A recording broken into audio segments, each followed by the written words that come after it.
This is Rock Nation. Pledge your allegiance.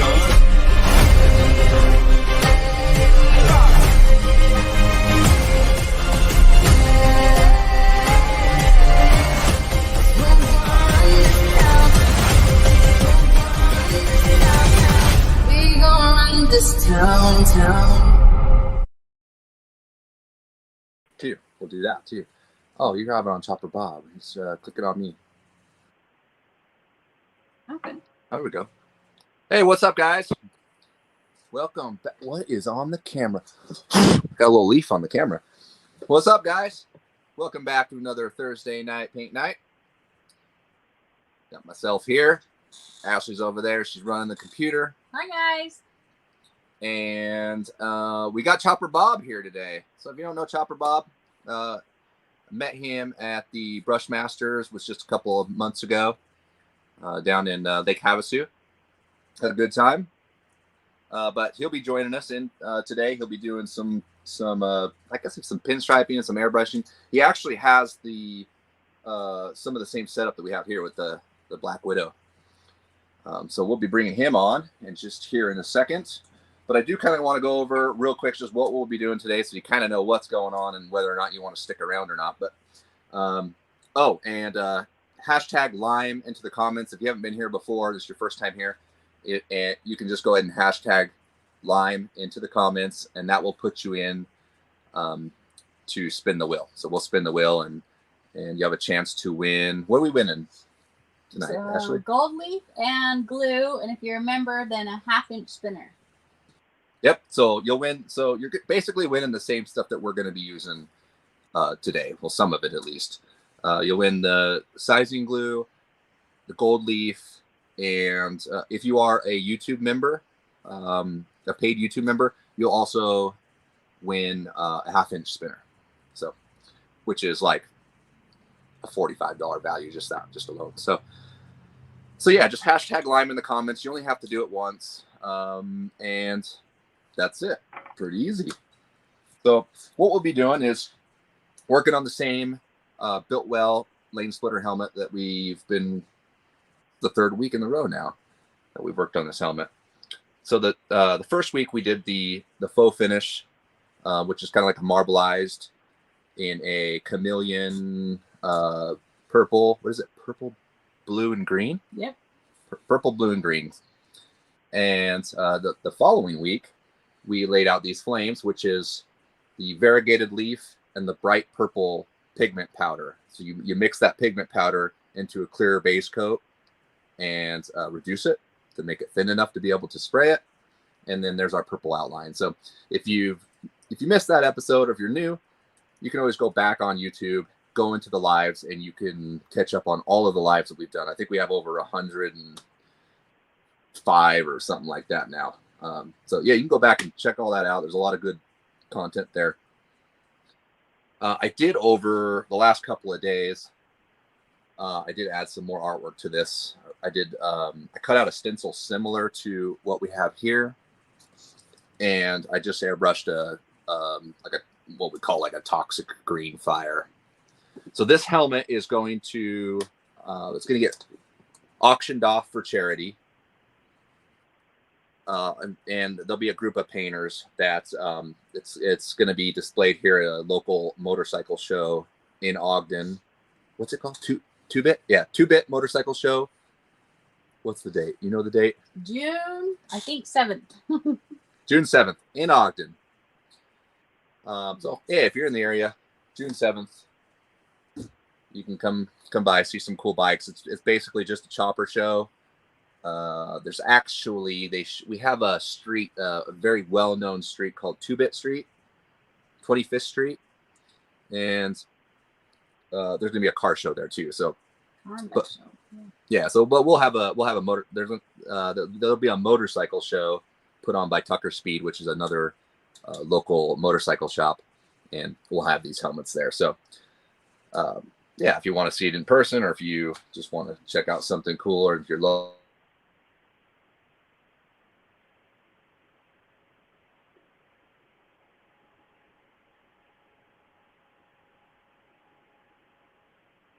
Yeah, so decided to do, or Or is it me? Oh, you're back. Okay.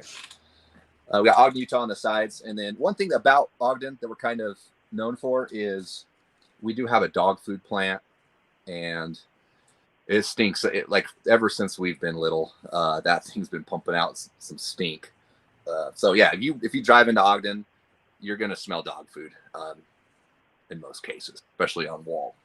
But yeah, so that's kind of like, smells like dog food. So we're going to do gold leafing. Let me check this out here. So so I've already kind of weeded this out. What I did,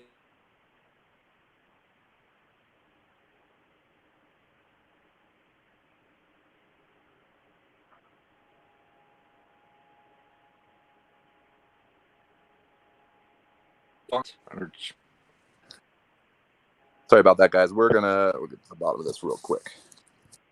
I might be on the wrong Wi-Fi. Hold on. Oh, there we go.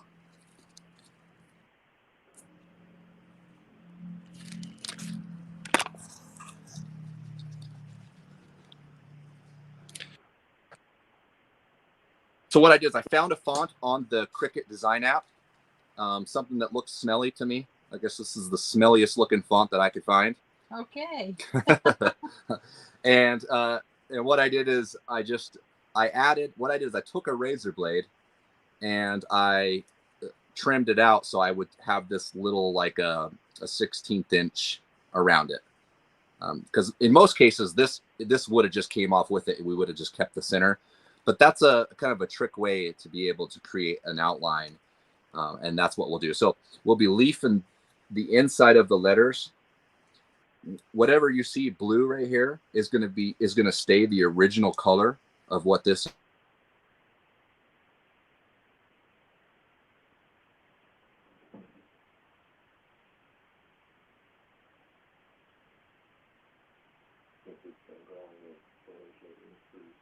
We're going to edge all of this in. Yeah, it's me. Okay, well, hopefully you guys got that. We're just going to do it. Let's introduce. Let's put him on. Because he has good Wi-Fi. What up, Bob? I don't know how great of an introduction that was because my Wi-Fi is just jacked right now. Can you hear me? I can hear you perfect. Oh, well, you can hear me. I saw you freeze up a little bit. My Wi-Fi's not always that great either. So. Yeah, a little spotty. Some weeks are worse than others.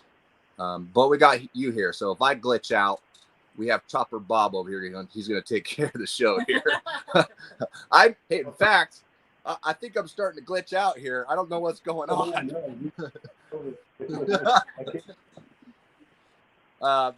Anyways, just a quick introduction. Like I said, I met Chopper Bob at the Brushmasters Getaway. Great guy. Baby, just go ahead.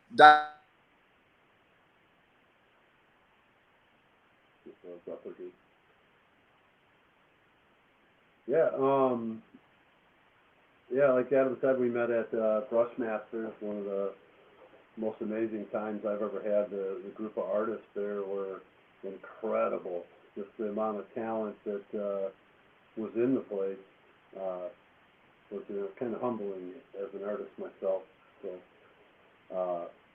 yeah, it was quite different. If you ever get a chance to go to Brushmasters or anything like that, I suggest taking those classes. They're worth it. Definitely worth it. We used a lot of the Limeline products from Adam there, which was very helpful. I've been using the product for probably 3 years now, something like that.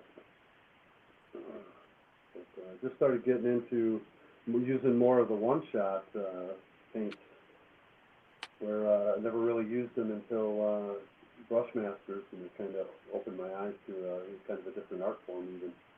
So kind of relit a fire underneath me.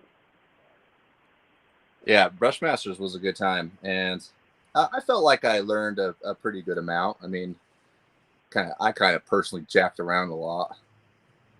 Yeah, there was sometimes I took it seriously, but then I was just having a lot of fun. Yeah, well, it's hard, there's the open bar. Well, not open, but man, those ladies were making those drinks strong. And then the weather and the atmosphere, it's a good time. The group of people, it was just everybody was on like an equal playing field. It felt like, you know, even nobody was trying to be better than anybody, and everybody was there to show tips and that, and share things, and it was just like-minded people, I guess. It was, Yeah, awesome. for sure. And it's always a good time when you're around people that like the same stuff. You know, it's. Oh yeah, yeah. I was holding the pinstripe brush wrong, and as soon as I was corrected on how to hold that the right way, it made a huge difference. And my line started shaping up. It takes a lot of practice, for sure. Yeah, I think for sure pinstriping takes a lot more practice than custom painting, if you ask me. That's just my personal opinion, but I feel like you have to have more time behind a pinstriping brush than you do with an airbrush. Even though the airbrush is still a little tricky, you know, push down, pull back kind of a thing. But it makes sense to most painters because it's kind of the same action of what a paint gun is. But you can get really good results being brand new when it comes to custom paint. But when it comes to pinstriping, is like, yeah, there's no masking there. There's less tricks, I guess. Because I thought for sure that I was just going to jump in it. I'm going to grab me that brush, and I'm just going to start pinstriping, and everything's going to be symmetrical, and it's going to be so cool. And man, I grabbed that brush, and I wanted to throw it directly in the garbage. After taking a few, you know, our friend Corey, you know, Mr. Oz, he's really patient, you know, so having him show you how to pinstripe in that is an experience in itself. They make it look so easy. Yeah, it is. It was yeah, it's a good time. Hey, I have to ask you, were you there when I ran into the glass door? Yeah. I sure was. No, If it wasn't you, it would have been either I or somebody else. I have to make fun of myself sometimes. For all of us to be aware of that door. Yeah, I mean, man, they keep them clean. Wow. Yeah, they were, even the front doors, when I was walking in, I thought they were open. So. A little tricky. Definitely. Who we got on here, Ashley? Let's throw out some names of who we got watching. Carrie, Smitty, Mr. C, Benjamin Lay, Jeremy Taylor, Sloan, John S, Zane, Dave, Parrish. What's up, guys? Thanks for being here. I recognize a lot of those names. A couple questions. Someone has said, can you mix pigment with 2K?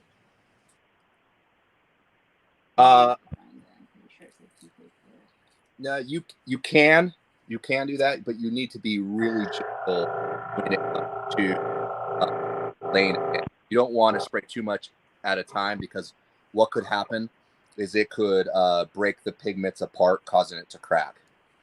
So you want to spray light coats, build up light coats, and then hit it heavy with regular clear coat, because you don't want to end with pigment in your clear coat, really, like a single stage. It would be better to definitely give it a couple shots of clear after that.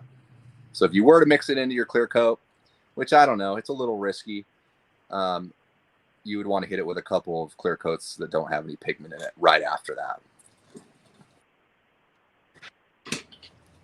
That's looking sharp.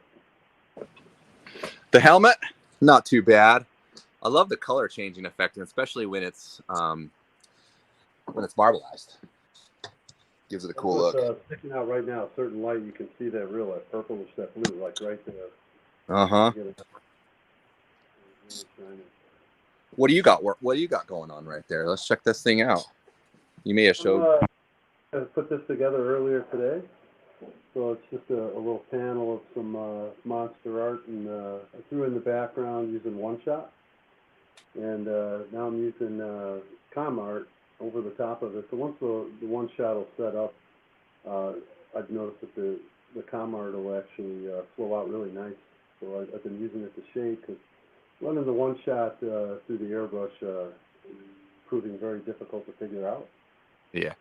And then one shot really doesn't want to dry either. So once you spray it, you really don't want to touch it. Right, like this here up in the hand, I've kind of started a little bit, and it's already probably dry to the touch. So I enjoy working with that. But for something like this, that application, it works out great, because really it's wall art, so it's not going to be, you know, hanging outside or on your car. So remind me, the com art, is that water based, or is it solvent? It's water based. So there's I actually thin it down with a little bit of reducer from the 4020 auto reducer from Createx, the auto color. Oh, okay. Down with that, but mostly this stuff comes where you can spray it through the airbrush. Most of the Hobby Lobbies will sell it. It's common there. Wix, I think, sells it. But it's ready to use. Pretty simple cleanup. Just run water through it to clean. Yeah, I think I took a class where we used that in Texas. And the thing is, with water-based, it's a little slower, you know, you got to definitely slow the pace down a little bit. Oh, for sure. Plus, there's a lot more tip dry, too. Yeah. That kind of stuff with it is always... Someone's wondering if you figured out the fan pattern on the gun. I have a video that will be coming out, but yes, I may have had the paint slightly too thin, but it's still kind of, you know, like I said, I still have to work on it a little bit to get used to it. I'm definitely not used to that much flow coming out of an airbrush. It's pretty crazy how much that really spits out. So, you know, I did thicken up my paint, and it did work better, but it was really sporadic. Like, it wasn't good all the time. So I have to have a little more time with it. But it's better than what the video showed. Someone said another problem I keep running into is having the pinstripe tape pulling the paint up. Can you ask Adam what could be causing that? Yeah, so you could have improper prep, which would be one of the main reasons. So it's either not sanded good enough, or maybe there's some oils and grease on there that the paint's just not wanting to stick to. You just got to make sure it's primed right and it's all based right too. Another one of the main problems is if you oversaturate your paint. In other words, you apply it too fast. It makes it very vulnerable for it to pill. So it's better to work in light coats and build it up rather than trying to get the job done in just like 1 or 2 passes. If you are having that problem, and we did have, you know, if you were here last week, we did have a little bit of paint pill on the purple, and we were able to address that by putting a little bit of clear binder over the top, and that kind of sealed it up. The reason being is I probably overdid the pigment a little bit. The more pigment you put in to the clear base, if you put too much pigment in there, it's going to have less sticking properties. Less adhesive properties. That's a better one. Yeah. So you know, obviously you're putting the powder into a paint, and the paint is what makes it stick. Too much powder, you can run into those problems. Same thing with the candy. You know, the candy concentrates themselves is not really what binds things together. It's the clear base coat that does that. So you want to make sure that those mixtures are correct, and really, if you oversaturate what you're painting, there's a good chance that when you pull the tape, it's going to peel. question. They said, Bob, do you not like the illustration line from Cretex? Sorry, my compressor was running. What was that after? It says, Bob, do you not like the illustration line from Cretex? The illustration I do line? actually. Illustration line is. I haven't used too much of them, but I do use the regular transparent. They're wicked colors. I like the wicked. Createx. They're auto airbrush colors. I find them to be real durable. And if you put the like a balancer in with them, pretty much a clear coat hardener. That helps with it also flow through the airbrush more. Nice. I use them a lot on mural work. I have used them on some of the, like the one artwork that I have back here. Is some of the artwork on this was Createx. Can you show them this? A lot of this was used with paint.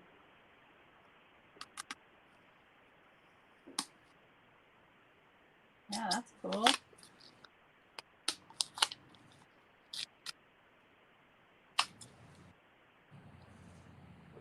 Oh yeah, badass. That turned out good.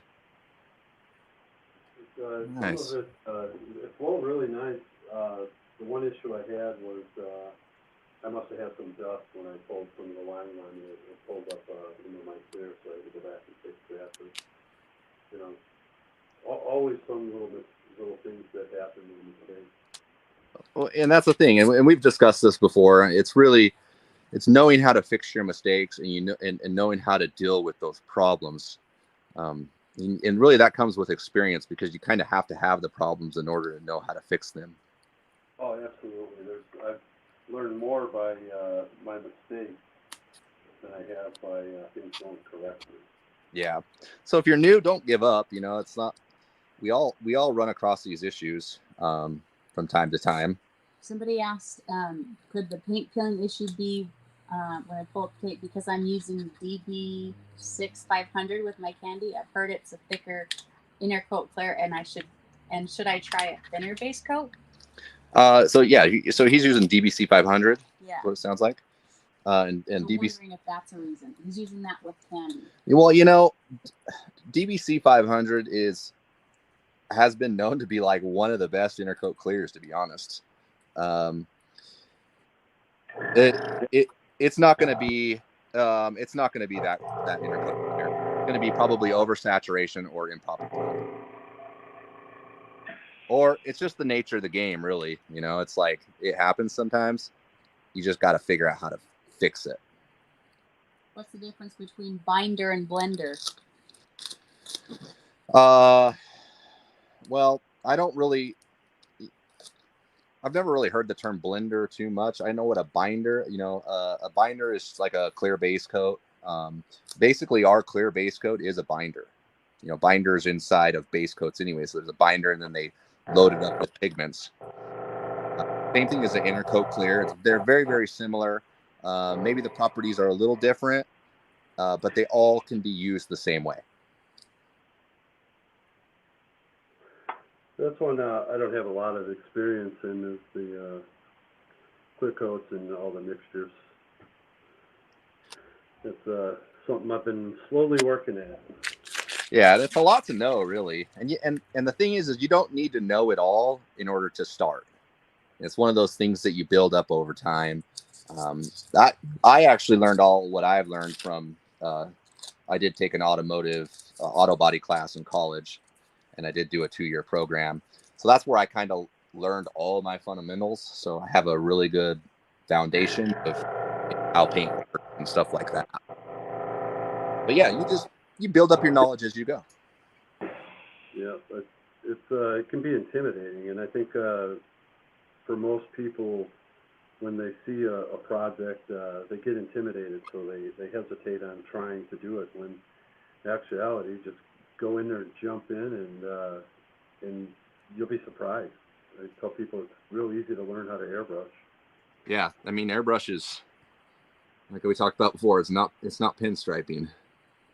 Yeah, yeah. And I find it's relaxing. You know, I'll come down here and I don't have a very big shop, and I like it cozier. But I come down here by myself, and you know, 3-4 hours will pass just you know, playing around with the airbrush, trying different things, trying to get it to do different, you know, techniques and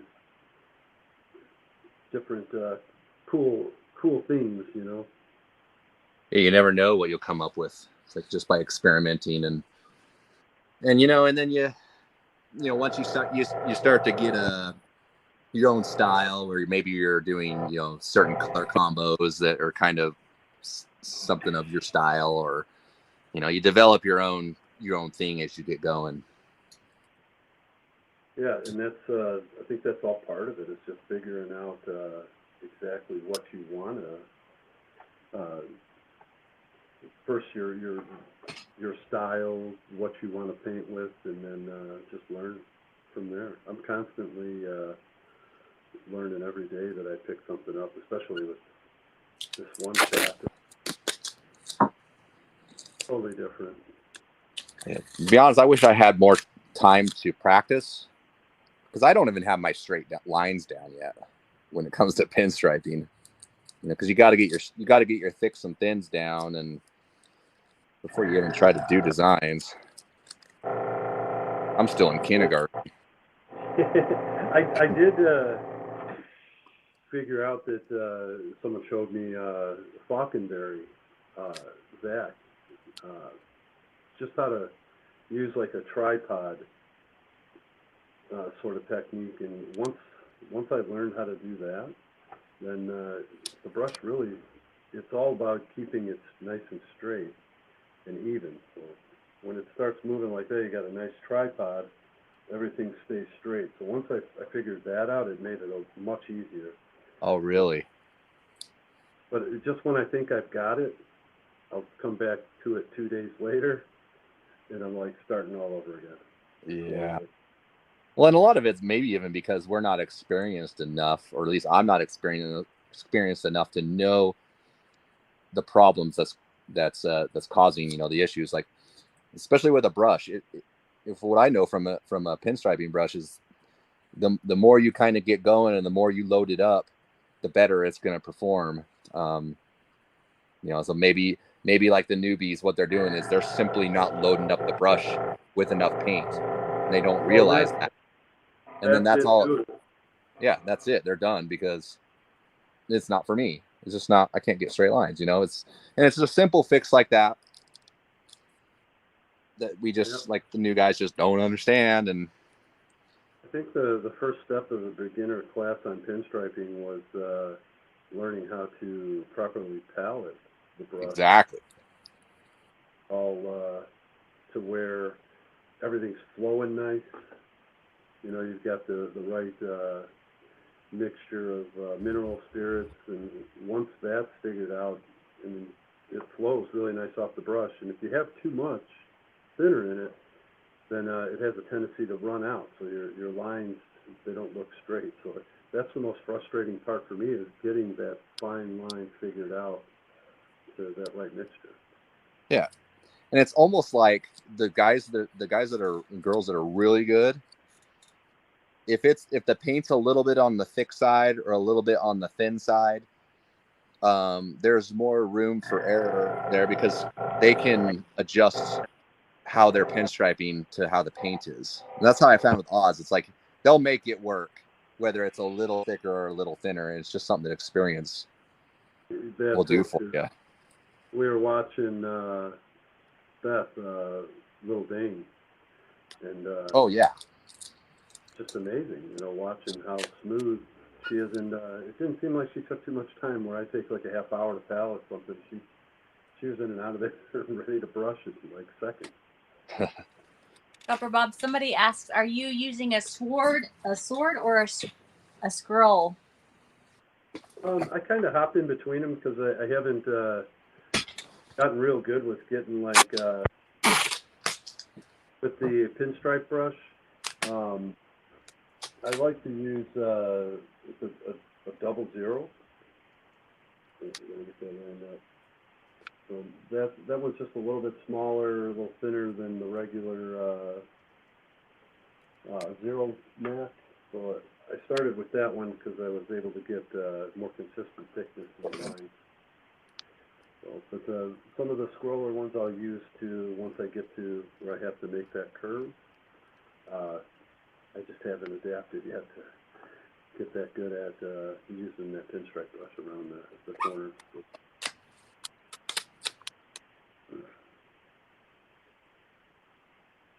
I think the more you practice, the more I get frustrated too, because I think it should come more natural.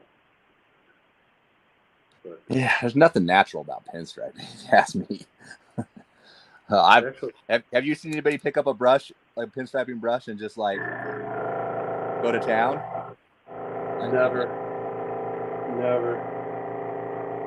It's definitely not something you're really born with, you know. I mean, there's people are born with creativity and designs and stuff, but the actual function, it really has to be learned and practiced. I have my days, like some of the pinstriping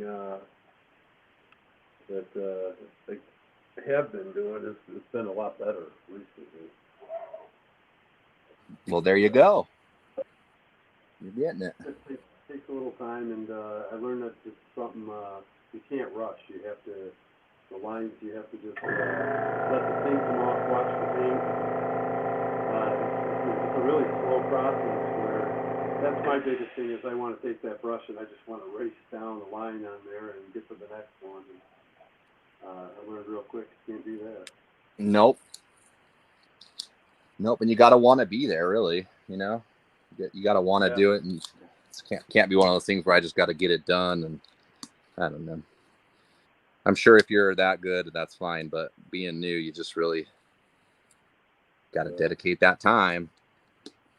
Watch a lot of the pinstripers and how they hold the brush, the way that the angle is, and it's helpful to just kind of observe. The angle, and I think how wet you have it is another trick. When I was taking the class from Corey, I'm like, oh, I didn't realize that. Oh yeah, That's definitely a trick. Well, she actually, and we had Corey down here in at my old warehouse, and Ashley took the class too. She was actually better than I was. No, you were, babe. You were better than me. Your lines were straight. I mean, they weren't all the way straight, but they're pretty damn straight for. It's a hard. You definitely have to practice for sure. It's hard. Yeah, you gotta want to do it. It's one of those things where it's like, well, maybe I'll do it, you know, and then I'll kind of maybe pinstripe on the side. It's like you got to dedicate some time, which is fine, you know. And the more time you dedicate to that, I mean, what didn't he say something like 90 hours or something? Yeah, he did say something like that. Yeah, 90 hours behind it. 90 consistent hours will get you pulling nice, even lines. I think it's like almost like musky fishing. You know, you have 1,000 casts. But you have to definitely put in the time. For sure. I've been truly humbled by it. It's always something I thought, oh man, I'm going to pick it up. I'm going to buy these great brushes, and it didn't make a difference. Well, you're one step closer though, because you got the brushes. I look like I'm really good at it because I have 15 brushes, you know, and that's probably nothing compared to what most of these guys have. Somebody said, I just got Line Ghost Blue pigment powder, super stoked. Does this particular pigment powder go over white in a base coat binder or directly in white base coat? So if you put it directly into white base coat, it's going to drown it out. You're not going to be able to see it. So yes, it can go over white base coat. So you would just put the pigment powder into clear base coat, put it over your already applied base coat. Getting almost ready to put the glass in there.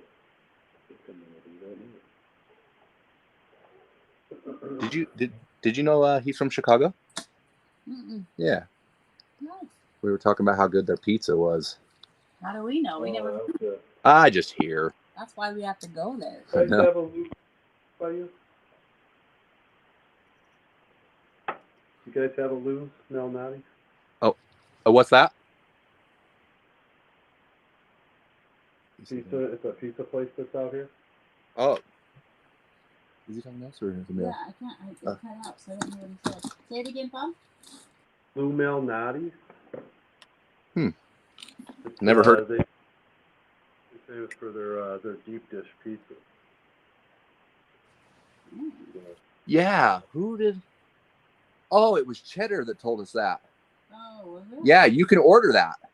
Is that right? You can actually literally Yeah, like order right. it and we can have it delivered here in Utah. You're right. They'll order it up and they'll package it up and send it to you just so you eat it. Oh, Yeah. We should do that. Yeah. It's a deep dish. It's really good. That's their trademark, I guess. Huh. Well, yeah, we need to quit talking about food because I did not have dinner. I've been prepping for this live all night. Well, you were on earlier too, doing that lettering on the bottom of the helmet that you were working on. Oh yeah, yep, on Instagram. Yeah, Okay. I'll hit up the Instagram live feed every once in a while. Chopper Bob, they want to know if you have an Instagram or a YouTube channel or something. I am on Instagram, Chopper Bob Custom. Fairly new to it. I got on probably beginning of March, maybe right before Brushmasters. Something like that. Oh, she's barely gone on it. Dude, I've been on it since like 2016. It was a long time ago. Oh wow. Wow, yeah, I'm brand new to it. I never really was into the social media kind of stuff, you know. And then, of course, my younger son was like, "You should probably get an Instagram or Facebook." And I was like, "Well, I really don't want to do Facebook." So once I got on there, he's my manager, I call him. So Oh, there you go. There we go. I think we lost network for a second. But so he helped me get on it, and I kind of do a lot of stuff. I'm all over the board. I do a lot of leather work, motorcycle seats, wallets. Jack of all trades. Gives me a way to kind of show my stuff. That You on, weld too? LinkedIn. I'm on LinkedIn. Do you weld, Bob? Not very well. It looks like a bird crapping on things. Well, it's a minor fabrication, though. I made a chain guard for one of my bikes. It cracked, so I've trial and error made a few of those and airbrushed them. So I've got one that's kind of down here, but this was all fabricated by me, and then I airbrushed it, and then it proceeded Oh, to yeah. crack. A stress crack that happened across it. So. Ooh. So I went with a thicker, I think it was 18 gauge. I went with a little bit thicker of a metal, and haven't had a problem with it since.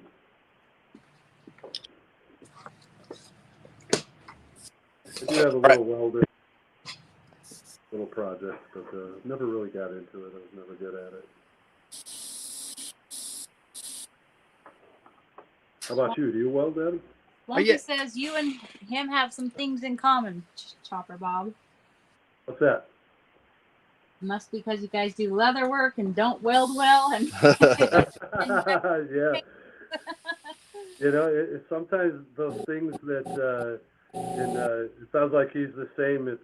The things you think that are simple, I can't grasp it sometimes. It's frustrating to me. But I feel his pain. I struggle with a lot of different things, and then all of a sudden they just keep going and you get better at it. And Yeah. And you can't be a master of all things either. no, You know, it's like, certain things, if you practice enough at them, you'll get better at them.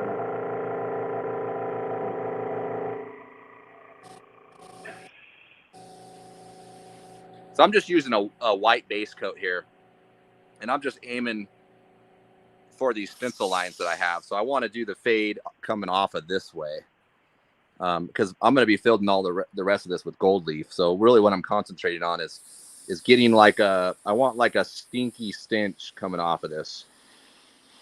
Like a smelly. The font's smelly, right? Is that smelly font, Ash? Sure. The sticker looked it. It looked it when you were showing it. I like the little It's like a sticker on it. font, Yeah. so I guess. Oh, you know what it's actually called? It's called Swampy. It's called Swampy Monster. So you're saying Swampy Smelly? Well, Get it, sorry, Swamp. Swampy, get I it. was gonna say, isn't there? There's a guy on there, Swampy. Yeah. I think. Well, Swampy actually runs. Speaking of that, I joined that group, and I don't know if I've got approved yet, but isn't it airbrushing for beginners or custom paint for beginners? I ran across it on Facebook. I happened to be on Facebook, and I saw it there. I'm like, oh shit! Well, I know this guy. I think there's like 70,000 people in that. Holy cow! Wow. A lot, or it blew me away how many people are in there. Maybe I'm wrong, but no. Swampy, confirm that, will you? And not that you're stinky. Not that you're stinky, but then also let him join. Yeah. What do I gotta do? Funny, I just met a guy. His name was Swanee. Swanee, without the P. Oh. Sounds like the episode of Seinfeld when they have those friends that all look like each other. That's one show I never really got into watching. I never. Oh, that's too bad. I do see some of the reruns though that come on. Yeah. Oh, it is now. Like I said, they do have a lot of members. There's more like 80. Yeah. That's crazy. 80,001, if you proves me. How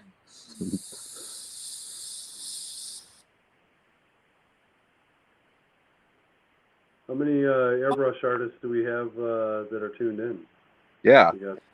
Yeah, let's hear it. Who's an airbrush artist here? Mike says, oh, no, that's not the case. I can show you how much of a beginner I am. Hey, check out my YouTube comments. So those comments, it shows I'm a beginner, okay? Swampy said, you're in, brother. He just I'm in? He just let you in. Oh, all right. I feel so much better now. It's a good page. After this, I'm posting.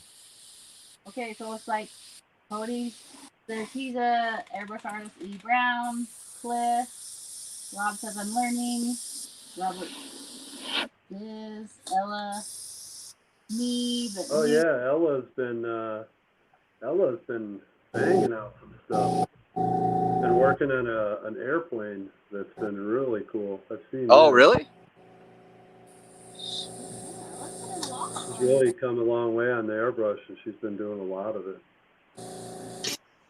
How do you know her?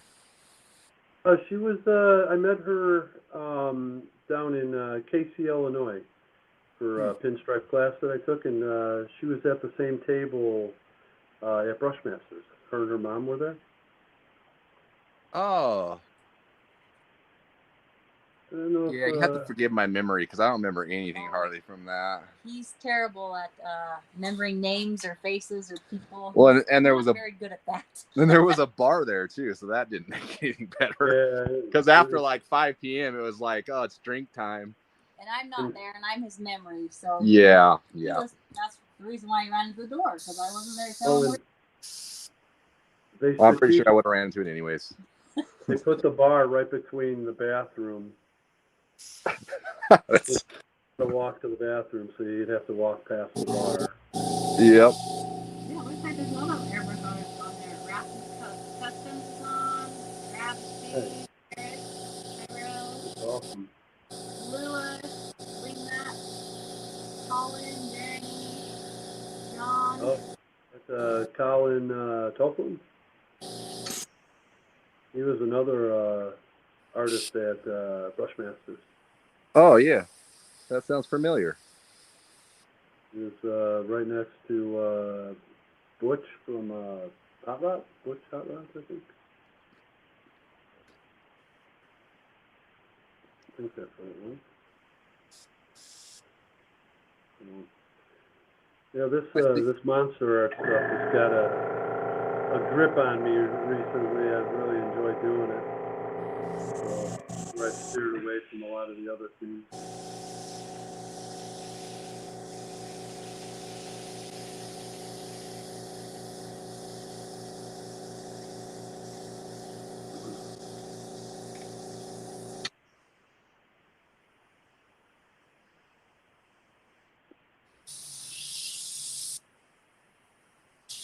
Making a little progress. It's Ella going. says I was at the gym with you at some point. Oh yeah, I remember. Yep. Okay, I just don't get names right. You just got to tell me. No, I'm telling you, he's really terrible. If you guys see him, and he doesn't recognize you or doesn't know your name, he's just not very good at that. I'm telling you. It's just a nice way she's saying I'm an idiot, and it's okay. It's okay. It's really. I mean, I've lived with myself for 45 years. I know. Hence the list of that. Hence me having to put it on the list. Okay, get the list done. Get the list done. Well, what's funny is it's an insider joke. I'll ask my wife, I'm going to get gas, and she'll tell me, use this credit card or something, and I'll get to the gas station and I have to text her. What card did you tell me to use? Yeah. Well, that's because you weren't listening, sir. It's not because you forgot. John says, poor Ashley has to wear a name tag around Adam. Sometimes I get called my daughter's name. Taylor, Maddie. No. Oh, come on. It's not that bad. Selective hearing. Oh, I used to call my kids, and you'd call the dog's name first. Done that many a times. How many kids do you guys have? Two girls and 2 grandsons. Nice. I was just at my grandson's, our oldest. He just barely turned 4. I was just at his very first t-ball practice. Oh, that's fun. Watching little trying to swing a bat and wear a helmet and hit the ball. And our youngest grandkid put his helmet on backwards. So he couldn't see. I hope you guys had the camera out. I definitely did. That you put it on backwards. That's because Grandpa always wears a hat backwards. So that's what they do when they put a hat on, always backwards. Yeah, Asher was the only one. The oldest grandson was the only one with the backwards hat. Yeah. Pretty cool. I'm not wearing it this way. This is not the way it's worn. That's he's been watching you. That's what's funny is they're little sponges. Oh, that's for sure. Every little move. Does anybody else that's on do any the hot rod art or anything like I'm doing? Yeah. Let us know if you guys do any like hot rod art, like rat. You do a lot of rat pink stuff, right? Yeah, more recently, yeah. That's I've been it's been really fun just like designing the characters. Most of the saws and stuff that I've been doing, I'm just grabbing a Stabile pen, pencil, and just kind of drawing. And there's really no rule. I mean, the more you mess up on a line while doing it, the more gnarly the guy ends up looking. Yeah. I mean, you don't need to get their eyes straight or nothing. Like, it's better if their eyes are, like, all jacked up. Yeah, exactly. If you don't have that pupil in the right direction, it looks better than it looks like it's cross-eyed. He just looks a little more crazy. There are a couple of people on here that said they do or they did. Lewis said, I did in the 60s. Jeremy says, try to, not near as well as Chopper Bob. Chad says, I paint middle art. Trevor says, honestly, I haven't tried any of that stuff. John answered, he'd love to learn it. I don't do any rap or Big Daddy Ross. I always been interested in it. Somebody said, wall-eyed weirdos.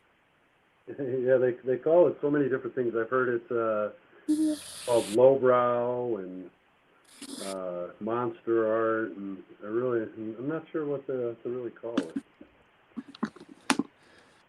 Well, Ed Roth really did make an impression back I'm then.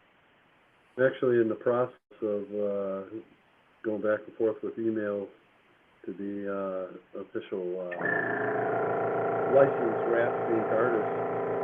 Oh yeah. Well, you know the whole Rat Fink Museum is here in Utah. Oh, is it? Yeah. Well, in fact, if I'm not mistaken, you know, Ed Roth actually lived here for a good part of his life. Yeah. And it's out in the boonies, though. It's like in where's it at? It's like a Paraguay or something, like Paraguay, I think, or Panguitch, or something. It's in a smaller town. Yeah. But yeah, there's his wife runs an amazing museum there. And they actually, I think that's coming up. It's called the it's right on the tip of my tongue. The Monster Bash or something. Oh yeah. That's what I think. That's what it is Monster Bash. Yeah. So that's, if you happen to ever go to that, make sure you look me up, because we're close enough that we can hang out. Yeah, that'd be again. Cool. Yeah, just really started, taking and getting out more classes, things like that, and traveling with it. So. Yeah.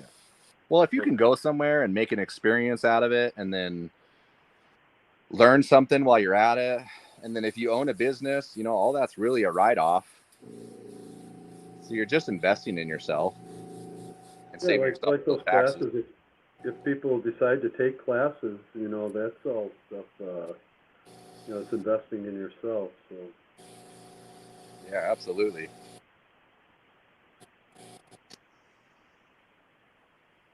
Okay, it's looking smelly. Let's get some green in there. So I like to do the gold first, because a lot of people with, like, even with the fire and stuff like that, they'll just saturate the whole thing with green, hit it with a little more white, and then maybe go with gold after. I like to hit it with gold, the lighter color first. That way I can preserve my brightest areas, because what happens when you have dark green candy and you layer it with a lighter color, or with white and then a lighter color, those are going to mesh together. So if you can keep the green away from the gold, then you'll have more contrast.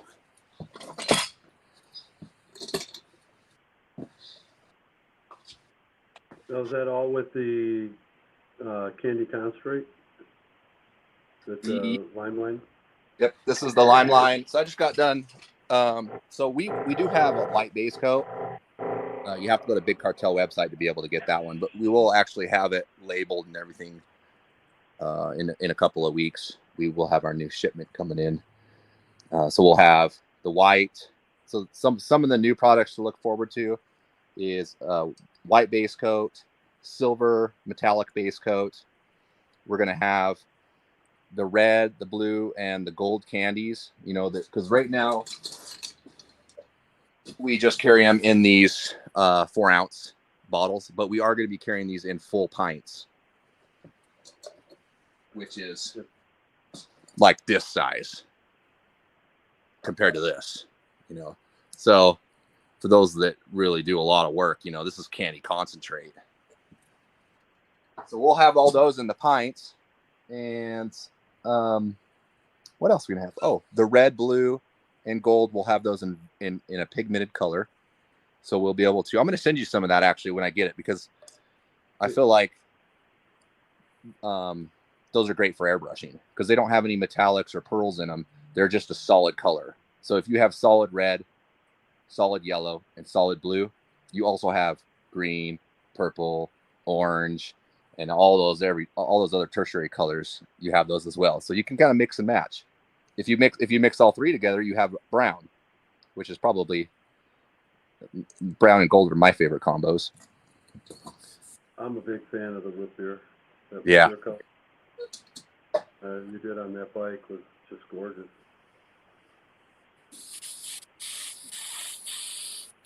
I think I've always been drawn to that color, that whip beer color. Is the 70s. It's like the old root beer brown orange couch. Huh? I would love to have a whole bike that just had that print on it. That'd be cool. I've seen there's a bike running around out here. They did it looks like a serape blanket. Oh yeah. Not nice. Yeah, I have a couple tutorials on that.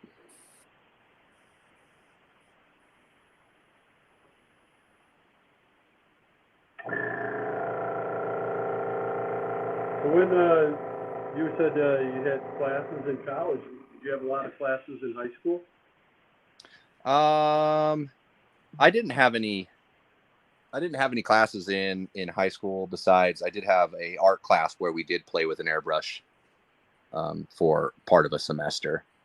And believe it or not, I didn't know what to paint, so I was looking through some of the magazines that they had there, which was like I think National Geographic. But I came across a Harley Davidson ad that had the big barred shield on it, so I just ripped that page out and I made a stencil of it, and that's what I used to airbrush. And I wasn't really into bikes, or I really wasn't even into art a whole lot. But that did make an impact on me, and so that was kind of my first experience with an airbrush. And then going to college, I wasn't sure exactly what I was going to do, but I decided to go into auto body and painting, and I went through the whole 2-year course on that. And then while I was there was an airbrush class there as well, so I'm like, oh, okay, I'll take that. And then yeah, I mean, it's kind of just snowballed from there. I was working out of the garage for many years. Me and my cousin, we started up like a business in like a storage shed kind of a facility. And yeah, just kind of went out of business a couple times, back and forth. It was kind of hard, but made it through it, and yeah, got better and kind of learned how to advertise yourself, especially with social media now. You know, you kind of have to do something to be able to get the word out, and you're not going to put an ad out in the paper. So I think that's the toughest thing sometimes is when you're trying to get noticed with things. Without social media now, it's almost impossible, or it seems that way. Yeah. I mean, it kind of is. It's hard to. Well, how I did it before social media is I put ads out on eBay, and just like, we paint your parts, send them in, we paint them and send them back. And I started that like back in 2008, back when eBay was big. Like, eBay was the platform. So I'm like, how can I get customers to send me their parts? How am I going to get them to see me? So I would just put, we paint your parts. That, you know, back then it was like $1,400 for a tank and 2 fenders. I think it was even cheaper than that. I think I was doing it for like $9.99 or something. Tank and 2 fenders, and I stayed pretty busy doing it that way. But there was always slow times. You know, I think with a lot of things, I try to it's hard to find the right pricing for it until once you get doing it quite a bit. Yep.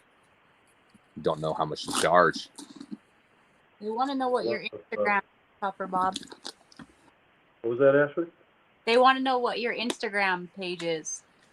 It's Chopper Bob Custom. There's I think I got a card.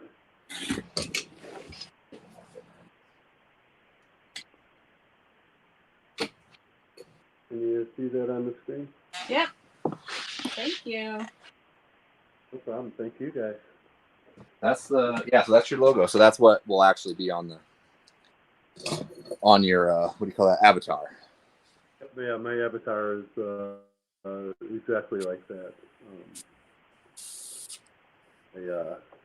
I got it set up on my brush box with Oh yeah, cool. time warp on there, Adam. Oh, hey. Yeah, that's cool. For a while, he was up. Oh, it's still up there. That's it. Oh, it's like Friday. Cool. That's cool. Good old Rat Pink holding the time warp custom right there. You can. Got bored the one day and decided to do something for myself.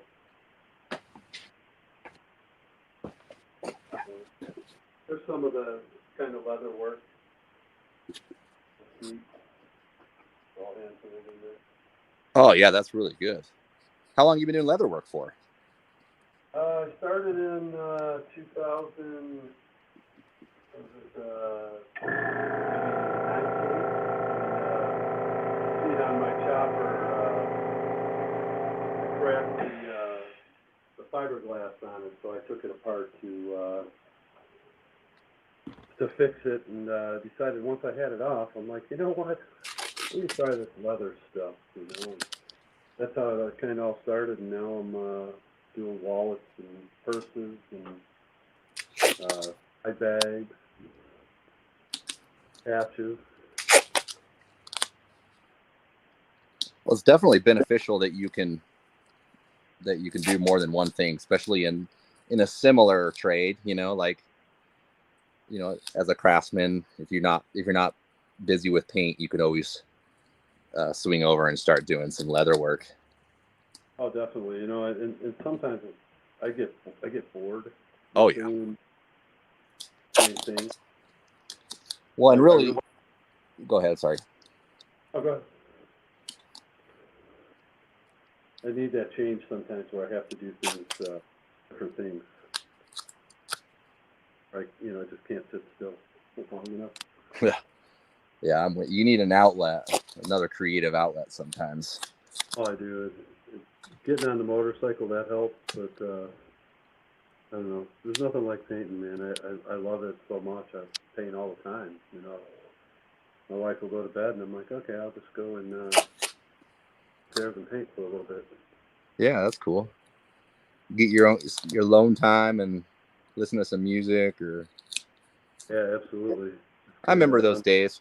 I've kind of I've lost a little bit of the passion. I have other passions now, but my passion for paint, like, I'm not trying to, like, it's not like I don't want to be, like, I want to be better, but that's not my priority, is to be better.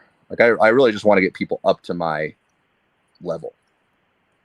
Well, I don't want to be better than the next guy, you know. Your channel is helped me tremendously, and I'm sure with so many other people that you know, the way you go about it is way different than most people when Yeah. they go to teach somebody. You know, a lot of people don't they don't want to see you succeed. You know, just like we were talking earlier about certain tricks in that auto bodies, you know, places where artists won't show you or tell you how they do it. You know, so shows like yours, they're needed, and it keeps people wanting to come back and do certain things, try new stuff. You give them hope. Yep. And you really don't, when it comes to custom paint, you don't need that much hope. You just gotta have some dedication. Dive in and try it. Hey, if you want to make it a career, you really can. I mean, a lot of people are stuck on, well, you know, I can't even draw a stick figure. Well, you don't have to be able to draw a stick figure. That's what I say all the time. Yeah, you don't have to. When do you have to draw a stick figure in custom paint? You don't. You know, there's tricks, there's methods, you know. I mean, I'm sure there's freehand airbrushing. There's people out there can do it to different levels, and that's great. You know, I'll be honest, I hate to hear those words, you know, this freehand or hashtag freehand. I don't know if really anybody really cares, but freehand. Because really, with custom paint, we're spraying things on, so we're gonna have to use shields and tape. Is it really freehand? You know, what kind of freehand? I want some explanations here. Yeah, it's I don't know. I've got some stencils for skulls in that, and you know, I'm like, oh, I got in there and I freehanded, you know, some of the shading, and I'm like, well, all right. So is it really freehanding? Yeah, is it?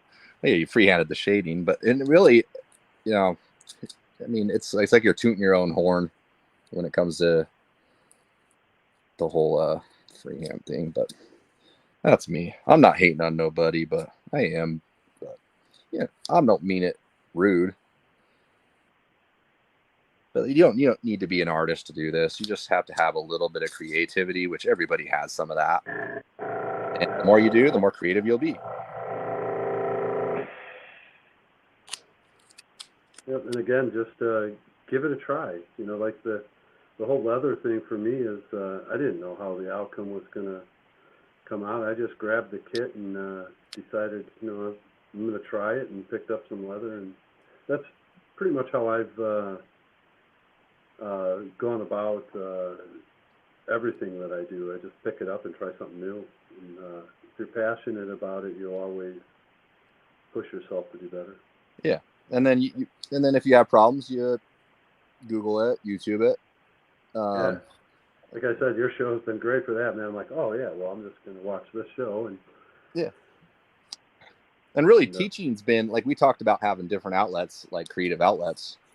And and like I mentioned before, I'm slightly burnt out on custom paint because I've been doing it so long. But I love to custom paint for the content, so I feel like I was able to kind of re-engage my passion for it, just because of the fact that I'm able to teach it. And that's a lot of this. I mean, I wouldn't paint this helmet. Yeah, it's fine. I'm not really, I've been doing it so long, I'm not really trying to impress anybody. It's like, you know, I don't know. I'd rather just teach people and be creative when it comes to social media. Yeah. You've got the patience to do that. A lot of people don't, you know. And well, the key with some of my videos that I do, like if you watch my Instagram clips, I just build things in reverse. So I'll find an idea, or I'll search the For You page on TikTok or Instagram, see what's trending, and then if something catches either my ear or my eye, which is either a sound or, you know, a reenactment or something, then I'm like, oh wow, that would go with something I need to do coming up. Like, I need to paint this helmet, and I need to do, you know, certain leafing or something like that. I'll find a piece of content where I can kind of take a little bit of that creativity that they did and just kind of make it my own. And then that will put the passion back into the paint. So like, really, I'm doing the paint because I want the content. I'm not doing the paint because I want to paint. So I'm actually really lucky that I've stumbled across teaching on YouTube, because when my buddy for years, because he did it and he did it quite well. And he's like, man, you should really be doing this. So I did. And I'm grateful for him to telling me that, because it really did, like, it re-sparked my passion. Sometimes it's hard to get, you get like writer's block in a way. You know, Mm-hmm. quite often doing this stuff where, like for tonight, like even this morning, I'm like, you know, what am I going to paint tonight? You know? Like, well, what am I going to paint? What am I going to do? I've got all this stuff to paint on, but what am I going to paint? And yep. Yeah, with me going live, I encounter those problems all the time, because usually I'll figure it out by like Tuesday. Sometimes it's the day of. It's But I want to do content that where people are going to learn at least something new. I know a lot of the stuff is kind of the same, but it's not all the same. Like I've never really done anything like I've done like stuff like this before, but just not on camera. You know, being able to cut out some vinyl and then cut it out in a way where you still have the pinstripe. It's something that it's called what is that called? No, it's on the tip of my tongue again. When you're masking stuff in a certain order, and you do something first before you do something else, So being able to know the layers and being able to know when to pull the masking or what to leave or how to make it, or there's a name for that. Craig Fraser, actually. Anyways, yeah, something you can think of what I'm thinking. Let me know. Someone has a question. Really, that really helped me at Brushmasters too, was doing that skateboard. Somebody asked, do you use black base coat or black candy to create drop shadows for image transfers? Oh, for image transfers, if you're looking to bury the edge of the image of the transfer, then you're going to want to use just regular black base coat, because the candy black is a transparent, so that would work on shadowing. I would prefer to use black candy for all my shadowing because it is transparent. They say stacking or sequence. Stacking is close. Staging. No, not yet. I think it starts with an S though.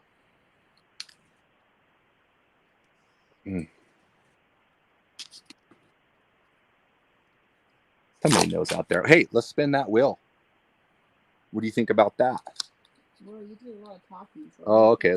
Let's get a couple of questions. All right, I talk a lot. So. Me too. I just don't shut my mouth sometimes. Yeah, sometimes I have to give Adam a look like, yeah. Okay. Are you still talking? Shut it off. Let's well, I'll look at you. I'm like, am I supposed to stop talking? Yes. That's what that looks like. Okay, let's hear it. Shoot us one off, Ashley.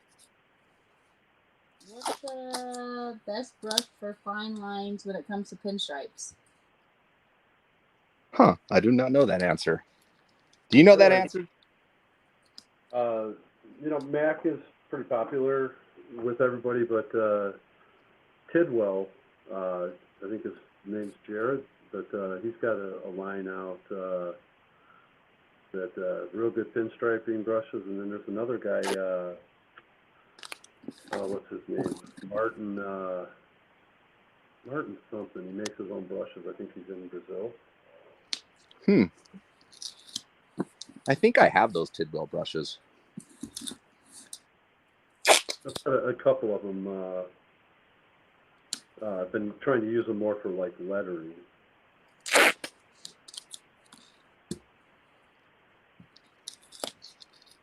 Okay. Can you spin it? Sure. There was only one question, huh? All right, let's do it. Well, if I could see. It's okay. You said spin the wheel and then the million lines come in. Hashtag live, and then I get lost. Oh, there you go. So if you ask the question, I didn't read it, then ask again. Ask again. Don't be shy. Okay, tell them what they're going to win while I set it up. Okay, you're going to win. So we're going to use the gold leaf here in probably like 15 minutes. Once I get this finished masking this off, you're going to win some gold leaf, some sizing glue, and if you are a member of my YouTube, you will also win the 1/2-inch leaf spinner. Dorkosaurus, you're a winner. I just love that name. I love that avatar. Congratulations. So yeah, give us a shout out at limelinepaintsupply.com. Let us know your address and we'll get your prizes out. And if you don't want those for some reason, you're not a painter or you're just here for Chopper Bob's good looks, then you can also trade that in for a t-shirt. And you can get a t-shirt instead. If I saw Carrie Fox's name on there, she almost had it. Yeah. Old Donkosaurus beat her out. Dorkosaurus. Dorkosaurus. I saw it bounce their name twice, I think. Yeah, it does. It scrolls through them a couple times. Everybody should do hashtag Lime again, though, just to make sure your name gets in there. Because sometimes with the Wi-Fi going out. Oh, weird. yeah, that is correct. So do it again, everybody. Let's see a whole page of lines. Go. Hey, don't talk about the Wi-Fi. It might be hearing us. It's been good so far for a second. It'll shut you down. Careful. They'll shut me down. They know we're happy with our service. They're going to give us slower speeds. I swear they know when my phone's getting old and they send messages to it to mess up. They just don't support old phones no more.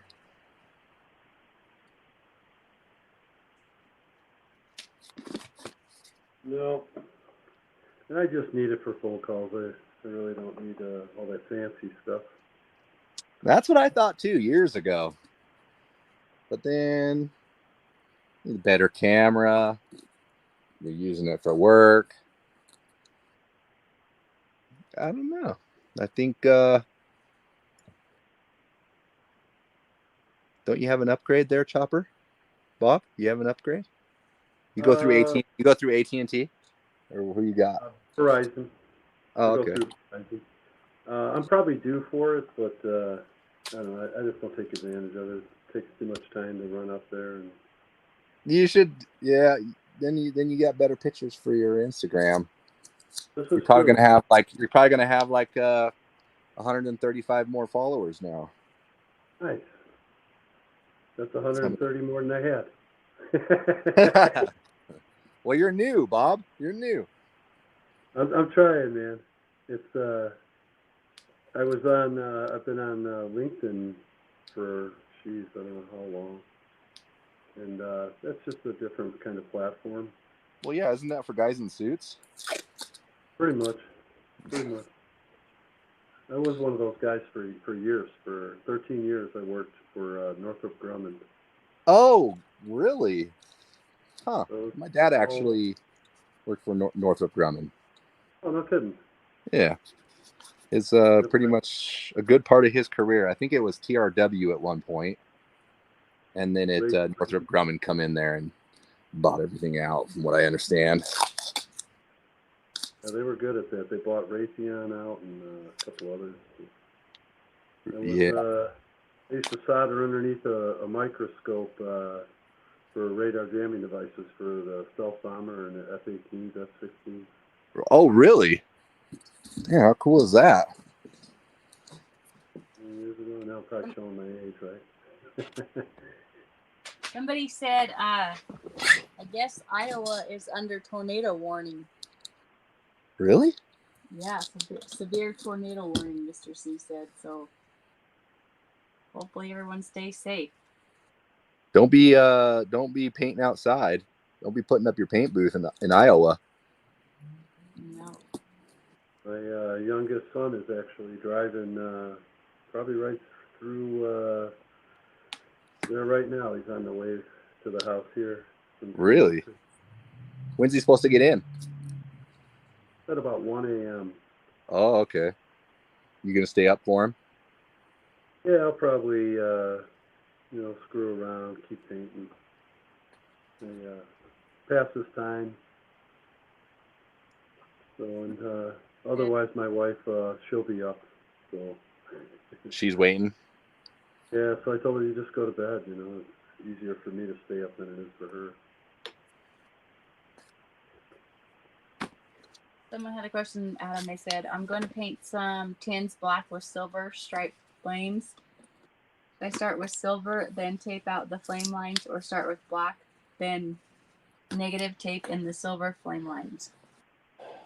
Okay, say that one more time because I didn't quite get the first part of that. So now you don't got it. Oh, my mouth is still a little numb. I'm going to paint some tins black and silver striped flames. Should I start with silver, then tape out the flame lines, or start with black, then negative tape in the silver flame lines? I would, yes. If I'm understanding it right, I would do the second one you said. Yes. Negative. Do the black and then do the silver over that. Like a lot of ghost flames are done that way. They'll spray something black. Well, it depends on what you think a ghost flame is. Last time I did a ghost flame video, people were pissed. They're like, "That's not a ghost flame." But you can do silver base or black base coat, tape out your flames, mask it up, paint your flames with silver, pull your masking, and then you could put a light dust coat of, if you want, a light dust coat of silver over everything, because then you'll have more coats of silver over your flames, like maybe 3 coats over your flames, and you'll have like 4 or 5 or 2, like 1 coat or 2 coats over the rest. When is the right time to use colored flake? If you're going to do the whole part flake and that's it. So say you like just wanted red flake, like you wanted a bike just plain red flake, then that would be, you could do that. But understand that if you do red flake compared to doing silver flake with red candy over the top, it's going to be a completely different look. Red flake is not a candy. It's not a transparent. So if you were to do silver flake and then do the candy over the top, it's going to add more depth, and it's going to have more of a dark to light color flop. And then, Copper Bob, they want to know what area you're from. Right outside of Chicago. So I'm in a suburb called Gilbert. I'm probably 45 minutes west from Chicago. I'm probably 2 hours from the Illinois-Iowa border.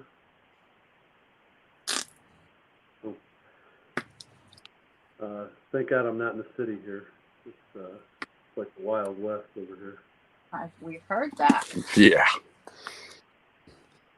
Yeah. People say don't go to Chicago. Yeah, it's one of those. My cousin was coming to town. She's like, "Let's go downtown." I'm like, "Yeah, no, I'm not going to do that." Yeah, that's too bad. It is. It's beautiful there. I enjoy going there, but there's just too much. That chance of being a victim. Yeah, you never know. No thanks. I fear you. We went to New Orleans and we kind of felt that way there. I was there years ago, and a couple of my friends got into a fight. Oh, really? How'd it go? They fared pretty well, but it was it happened so quick. We were all like, "What just happened?" That's usually how it goes, right? Like, man, it's like all of a sudden things are good, and then fists are flying. Right? Hey, Real fast. And Joliet, Joliet, maybe, yeah. Joliet, Illinois. Yeah, that's maybe an hour and a half. Well, you guys are neighbors. Had a nice drag strip there, the Joliet Dragway.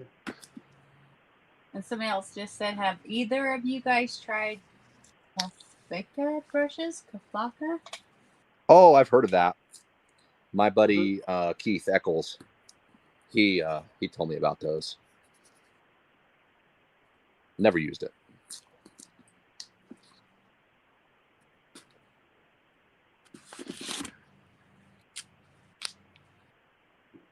Carrie says she has those brushes. Oh, she does, huh? Mm-hmm. Pronounced Kafka. Kafka? Oh, yeah, looking good. Starting to come together. Oh, wow. Yeah, that's the thing about pinstriping is you got to have faith in the process. It is. It's kind of, and what's nice about this kind of art form too is your lines don't have to be perfect like some of the other pinstriping work that you do. I think that's what I'm kind of drawn to it too. Is you can kind of play with it and make those mistakes on purpose and make it look, you know, roughed up and more wrinkly or.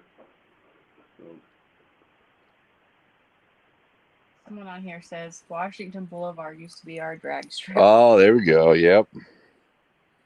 We don't have any drag. Right across the street from my house, almost on a daily basis. That's all I hear. Uh-huh.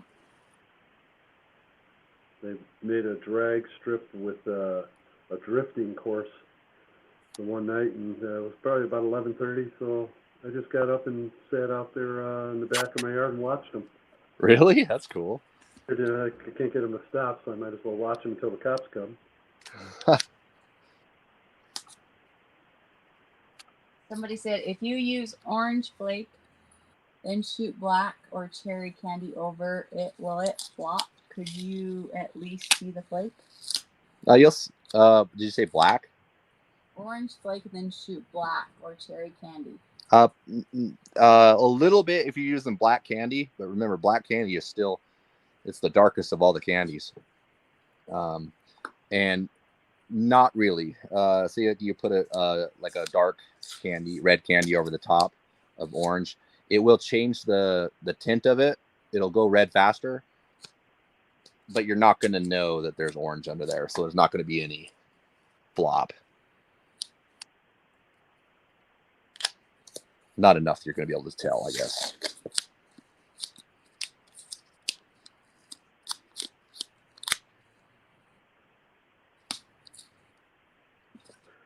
So that's one thing I like about getting those candies from you is all the formula on the side of it. Yeah, right? Yeah, you don't need to buy root beer brown. You don't need to buy purple or orange or green. All you need is just really those three primary colors. I mean, yeah, there is pink candy that would be a little tough to make. You know, you're really not going to get a bright pink out of that. And what would be the other color? Like a brandy wine. You could make a little bit like a brandy wine by putting a little bit of blue into the red. It's going to shift it to a purple, probably more to like a cobalt blue if you were to mix those. If you were to mix them even, you're going to have a purple. Would the chameleon paint show over your neon colors? No. Wait a minute. Chameleon Yes. paints over neon. Yes, that would show up. I'm just not so certain how it would look. But I could be wrong. Like, let's see. Chameleon over like like if you did like a bright blue or bright green, and then use like what we had here, a chameleon. Yeah, absolutely, that would work. The chameleon is really just a metallic. It's a really fine metallic.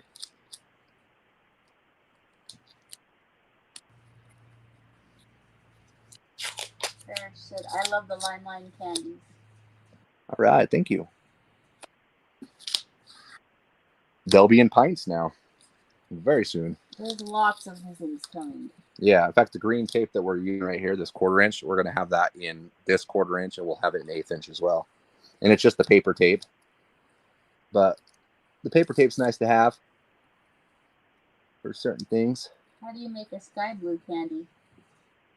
Sky blue would be best by just putting a little bit of blue into the clear base coat, and then doing light coats.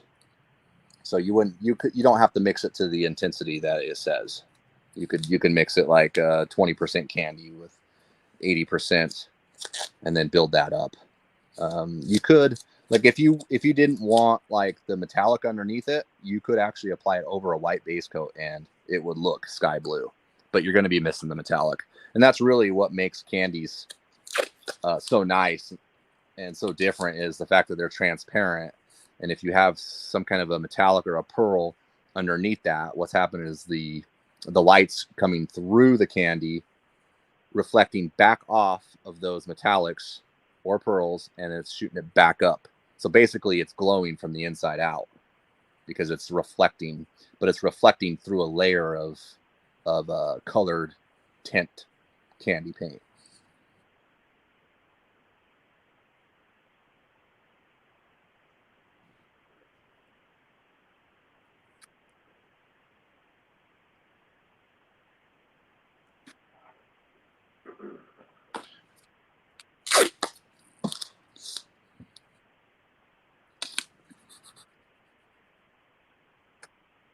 Are you gonna leaf that, Adam? Is that good? Yep.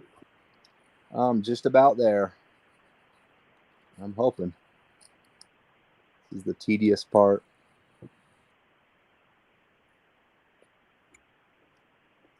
That's another thing. That's the first year I've really done leaf. Was it Brushmasters? Just started getting going and doing that right before Brushmasters. Oh yeah. So that's really what kind of kicked it all. A lot of things off for me in different painting stuff. I always painted, motorcycles, things like that. But I think the taping stuff is put into perspective more. The layout. Mm-hmm. Well, since you're on my live, I always send out a care package, so you'll end up getting something from me. So I have some sizing glue. You can try that out. Throw it in your Black Widow, and you can try it that way. I mean, I've never had success with a regular or traditional sizing glue, oil-based sizing glue, probably because I'm not a pinstriper, and if you can't handle a brush very well when it comes to pinstriping, the same goes for when you're laying down the glue. I mean, obviously it's not as hard because you're not looking to really get straight lines, but you do need to know how to load up your brush. You do need to know how to lay it out even. And then the nice thing about using the water-based sizing glue is it takes away some of those pain points of having to wait a half an hour for it to dry or whatever it is, and then doing the squeak test with your knuckle. None of that is done anymore. You just you'll see, it's pretty fast. Oh, it's I mean, nice. you've seen this done, right, Bob? Oh yeah. We used it. Oh, you mean the new gun you got? The new the sizing glue. Oh, the sizing glue. Yeah, we used it when we were there. I think I actually. Yeah, I have some. Oh, you do? Oh, right on. That's what I was using when I did the stuff on my brush case and that gas can. Uh-huh. That I done for quite a while. Oh, yeah, that's cool. Had this going for a little bit, and then kind of got a block on that on what I wanted to do. So how long does it take you to do one of those? Like, see those two? Like, Oh, these two here? yeah, like how long does one of those take?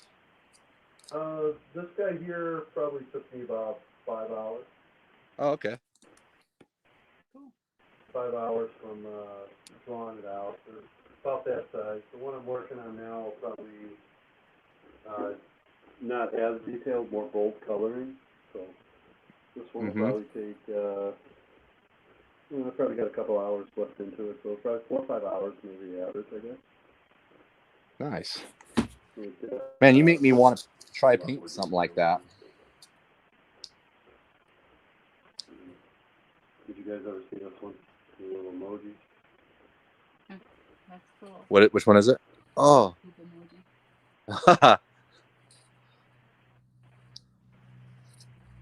Yeah, those are cool. Someone had a question. Okay. It's Roman. Okay, He says, by taking a stripe next to another stripe that's under clear and colors are similar shade, do you try to err one way or another with the tape line? That makes sense. Yeah, Adam goes up there. I thought about doing some gold leaf around the edges of this, so that might still happen when I'm done with it. I probably didn't follow that question that very good. Let me read it.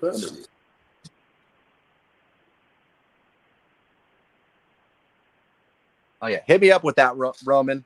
I don't have a clue. My brain is not working, but I'll help you out. But usually it all depends on what you're spraying over what, like what color, I guess. Sounds like you'd be able to do it both ways, though. One way is probably easier. Yeah, hit me up on Instagram. We've been talking a little bit earlier, so.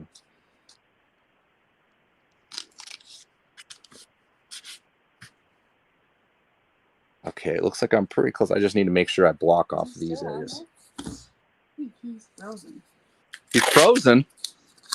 Somebody said that he's up to 208 followers now. Ooh. Nice, guys.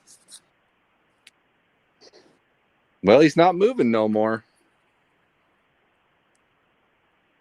Where did that tape go? Oh, it's right here. Somebody said, was that a potato gun? That Bob had? Oh, That's I've still yet to kind of figure it out. I found it at a swap meet, and I think it's like a sprayer for your plants for bugs, or a manure sprayer or something like that. I've really actually never kind of figured it out. It's got this pump. So, you just pick up random stuff and just paint it? Is that Slimer? Yeah, it's like a Slimer. He's a hybrid of them. He's Oh, okay. got a couple of the little poop emojis, one running from him, and one little guy Is your crying. wife like, what in the hell are you painting? Oh, my wife wonders where my mind goes with some of this stuff. Yeah. Love the evil helmet he did. Yeah, that was another one that I found for $10. Where do you find these at? Like at a swap meet or what? At swap meets, I go there, and a lot of the antique stores. So we've got one out here at an antique warehouse. So people go and set up booths. So they go and set these booths up, and I find stuff like this here. This is just a canister for the laboratory safety can. Oh, yeah. So Oh, yeah, that's cool. Random things to kind of paint on, little toolboxes, things like that. So gas tank for $15.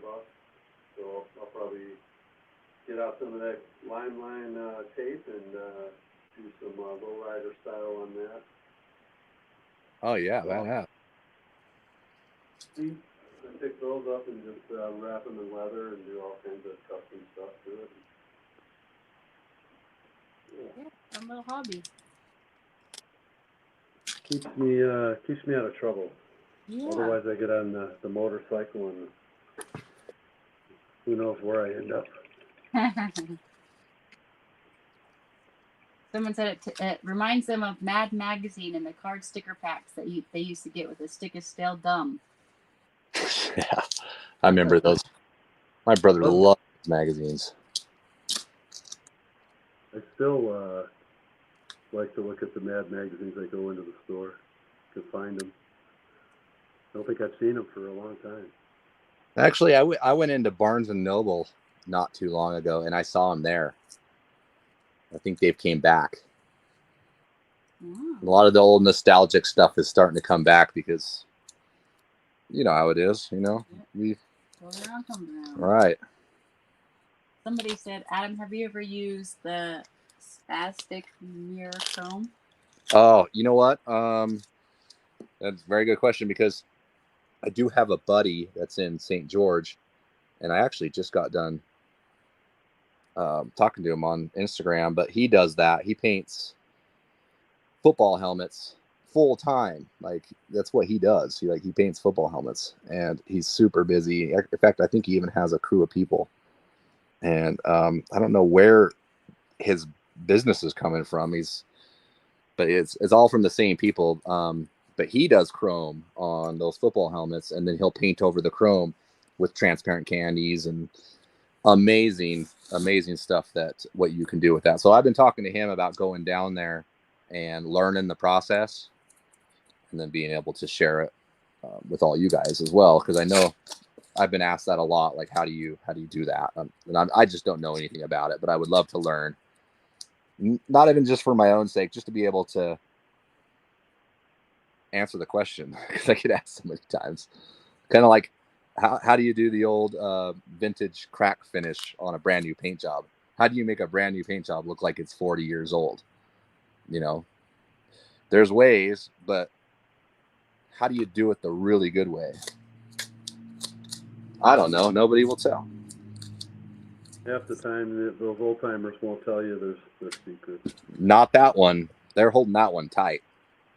And the thing is I've asked people over and over again, like, and I thought I had it a couple of times, and it just, I can make it crack. There's ways to make it crack, but they're doing it in a way that looks authentic. It literally looks like it's 30 years old. And it's not, and it's obviously not just one thing. It's a bunch of things they're doing, whether it's, making the surface crack. There's a method for that. And then they'll go in there and they'll take a blade like this and they'll, scratch in a little area, and then they'll make a little rust spot with some paint. So I know it's more than just one thing and you're done. It's a bunch of things added up. But yeah, once I figure out, or if somebody knows here and wants to spill the beans, hey. Yeah, let us all know. Yeah, my door is open. See in. Somebody said that For that sure. Slimer thing is a mosquito fogger. Oh, is that what it is? That's what they say. Yep. Awesome. I picked it up. I was like, man, that thing's cool. And I'm like, I don't care what it is. And then I was like, well, what is it? And I never really could find it. But that makes sense. Mosquito fogger. Yeah, mosquitoes there? Oh, man, we've got pterodactyl mosquitoes. Oh, no. Huge. Man, you can't go out from like a certain time in the summertime. They just get swarmed. We live just east of the Great Salt Lake, and I'm obviously who the Great Salt Lake is, but we got a mosquito problem here as well. Ask Rob Vanderslice. He actually stayed here in the shop when he came down, and a couple of nights before I left my door open overnight, I actually forgot to shut the door to the shop, and all the mosquitoes just came in here, and he was getting bit pretty bad. Oh, they like me too. I'm like an attractant.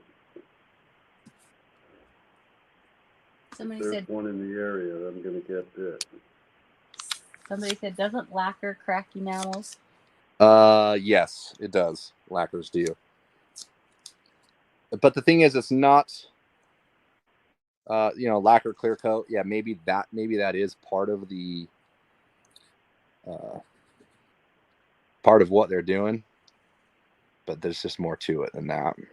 Someone else said, I went to Spectre Chrome and was going to buy that system, but didn't have a spray booth, and it smells like ammonia. Didn't want my garage to smell like cat piss. Oh, really? It smells like that, huh? Yeah. Huh. I'm going to go down there and talk to him, because he says I can come down anytime.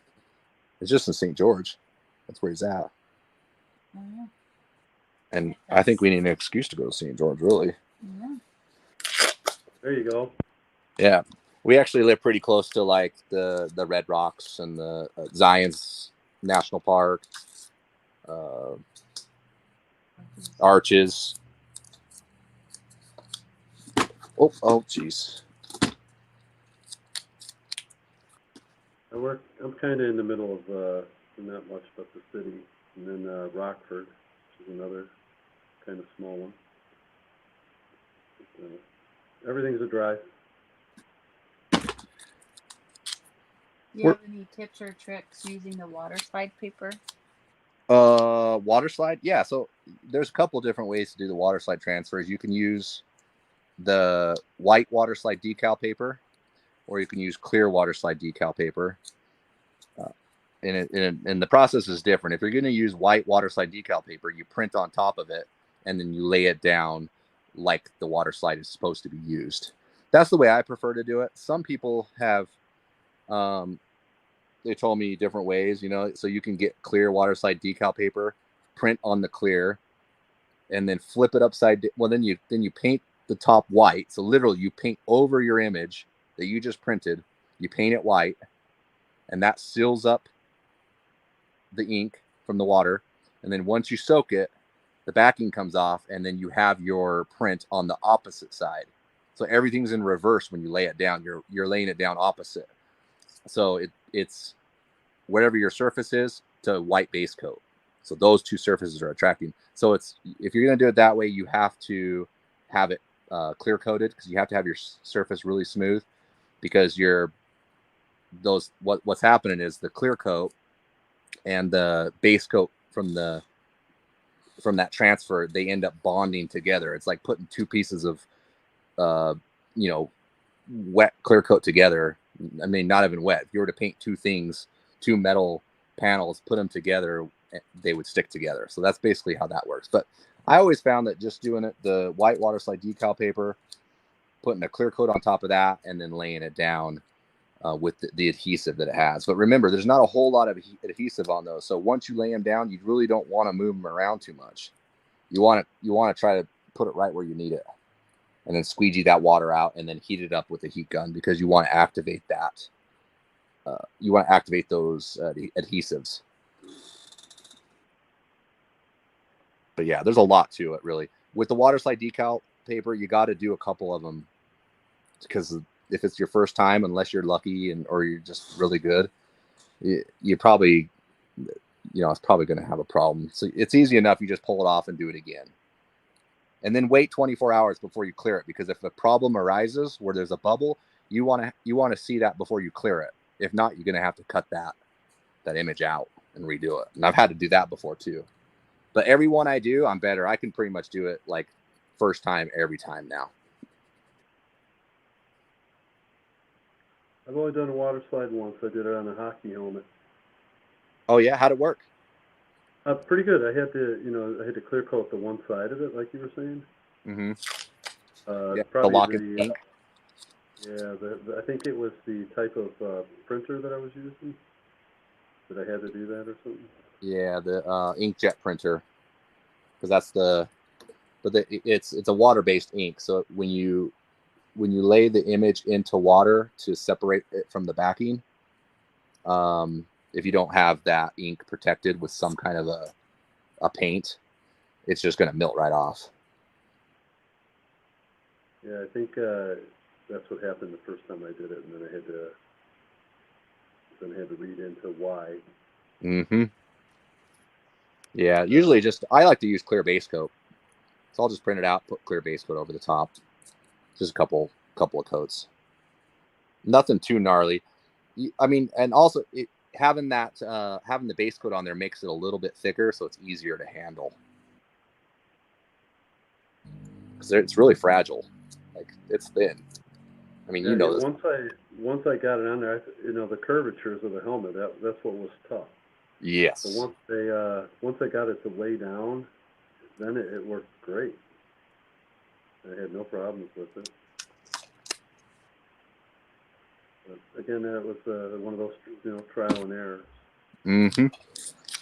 And will this work? No. Yep. You just want to find out before it's too late and you got a lot of work. So make sure that everything's good before you clear it. Also, when you go to clear coat those, you want to do a couple of really light coats. You don't want to hammer on a whole bunch of wet clear coat, because it's going to bother that glue. And it's going to make your image float. So put a couple of, I like to put 5 light coats to at least get it to build up to where there's some barrier there. What brushes are you using, Chopper Bob? They want to know right now. This one is a Kafka. It's a 5.0. So, looks like I got to plug my phone in. Stop ready to put dolly on me. Right now, the one I'm using is a Kafka, and to be my favorite brush. Real small detail, a real thin tip to it.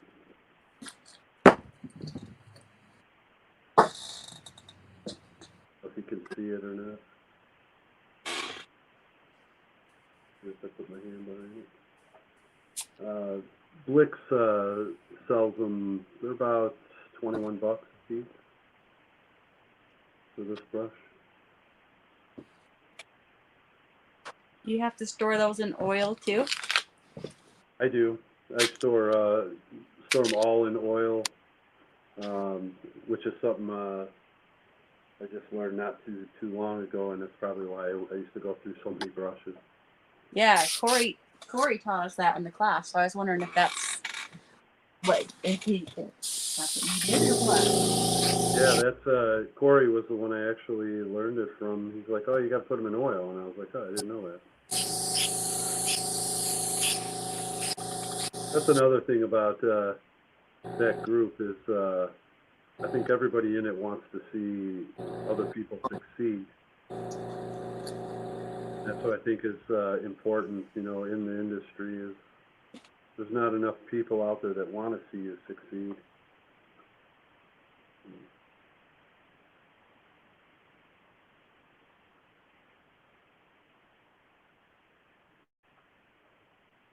I think Adam throws up again.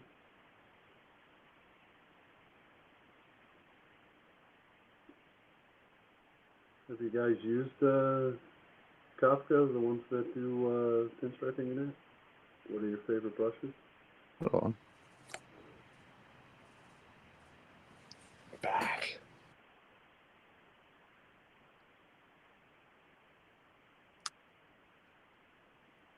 Yeah, thanks for catching that, because I didn't see that. There we go. Totally overmasked that. Let's see. Is there any other ones? Well, are you going to outline the letters? Oh, no. Well, I already did it.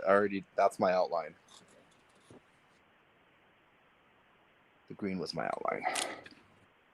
It's a little bit different than the last one. What I got going on here, actually? That's,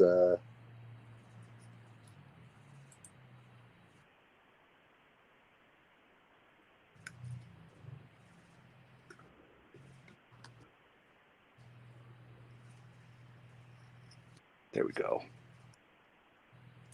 Give it that.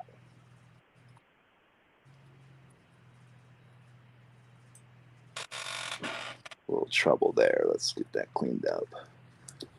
Okay. Thanks, Ash. It wasn't me.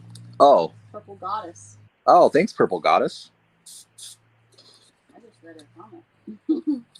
She see anything else? Or he? Does she? I mean, I don't think so. That's the only thing we see. There's Chopper Bob's back. So I'm going to use the... Oh, why did I just spray my arm? I'm going to use this fan pattern, and it's actually working pretty good with this, even though it's super thin. Dude, I can't see him on mine.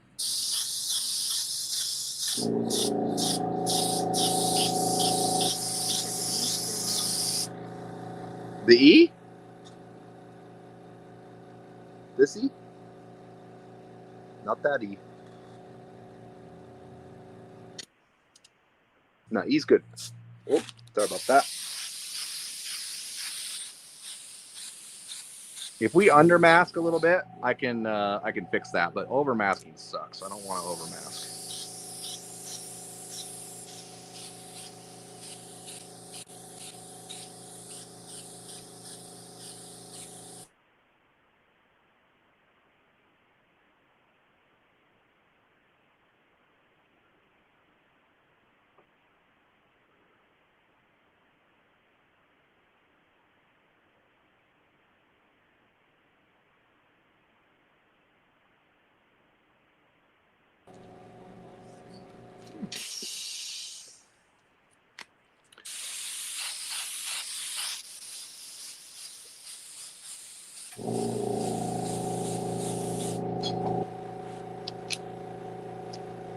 I'm going to give this one more light coat.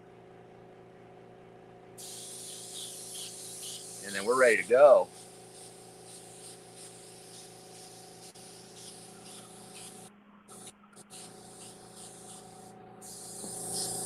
I hear him. Oh, will you put him back on? Oh, he is on. How he's not here? Here you are. There we go.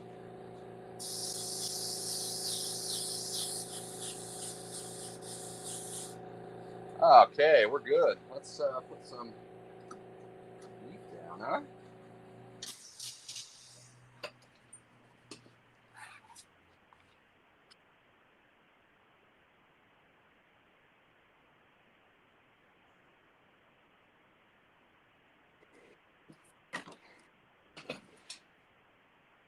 Which leaf do you like working with best, Adam? You like the silver, the gold, or? I prefer silver because I like the candy over my leaf. But I really like the variegated lately. I think that's probably my favorite is the variegated. Yeah, it's a cool look. We sell a lot of it. It's besides the silver and the gold, it is the third most favorite, at least as far as sales go.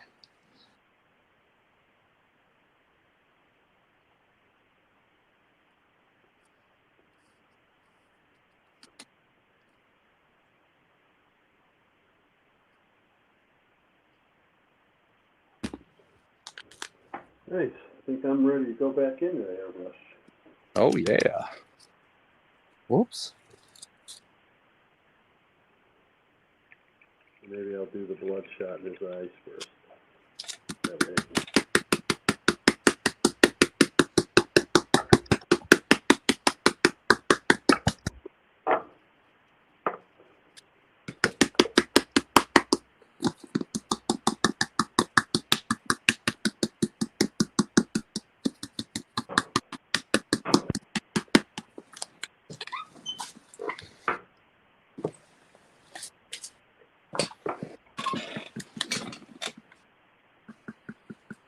Oh, that's laid out pretty good.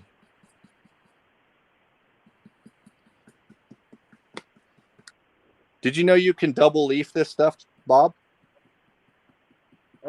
Yeah. We were actually the first time I saw that was when you were showing the demonstration when we were in Havasu. Oh yeah. Oh yeah, that's right. I think you were showing us that how it was didn't cover in the edges all the way. Yeah, if you don't, and the leaf I used there was actually their leaf that they had there, and it. Not to say our stuff is better, but it is better. This leaf spins better than what they had. As soon as I used that variegated that you had, man, that stuff really laid out nice. That was what I threw on my skateboard that we did.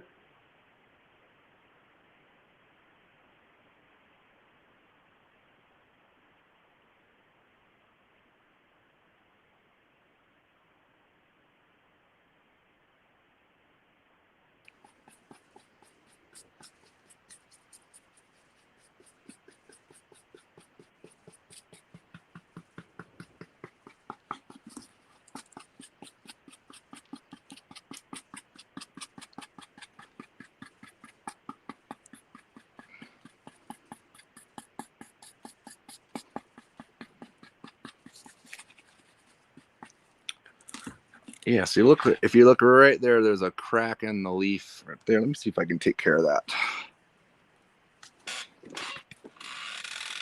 Throw a little bit in there. There we go.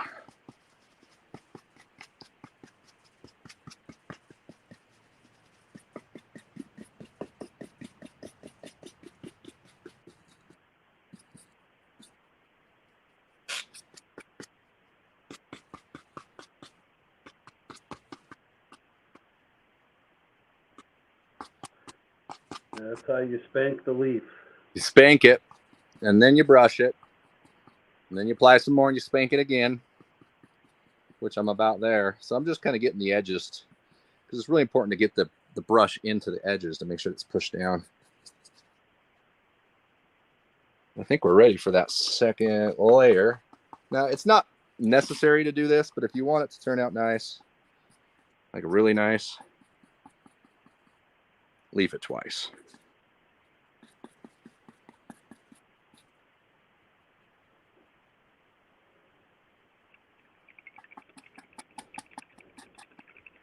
All right.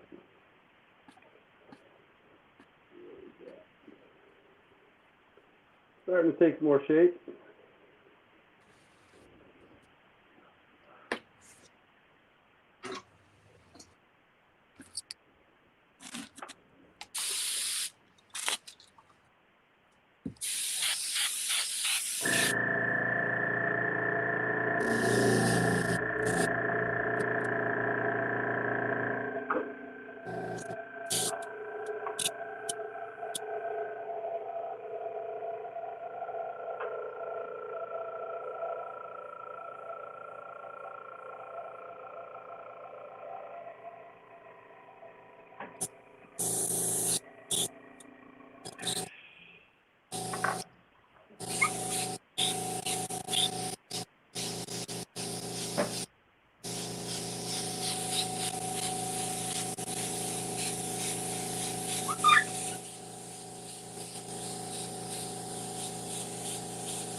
Okay.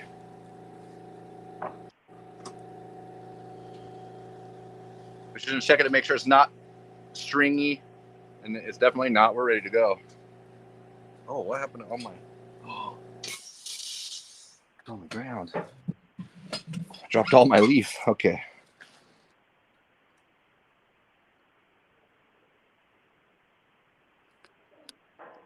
Also, when you lay it down the leaf, you want to try to make it all the way smooth. You don't want it to wrinkle, unless you want it to look that way.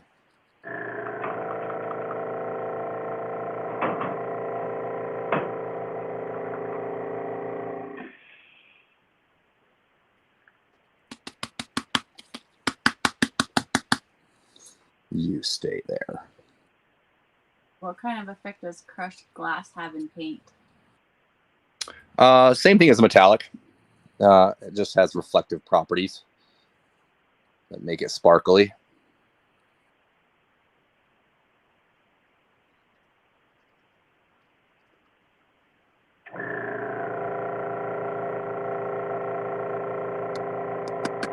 Getting glue on the top of those flames, or does it not matter? No, it's not gonna. No, there's not enough glue. I'll get it off.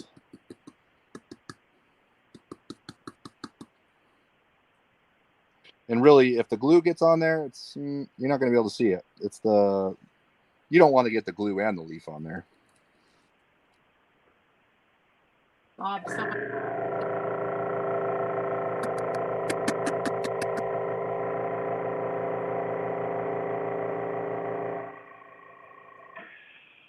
Bob, somebody said if you painted that bike blue, he said it would have looked just like mine as a little kid. Buzz Bike Eliminator. Oh, yeah. We could change it to blue. That's what's nice about painting is that we can just change it. Yeah. It ain't over. That mural that's behind me, the chopper that's in there, it was probably 3 different colors before I ended up with that one. I just kept changing it. I didn't like it, so I'd change it again. And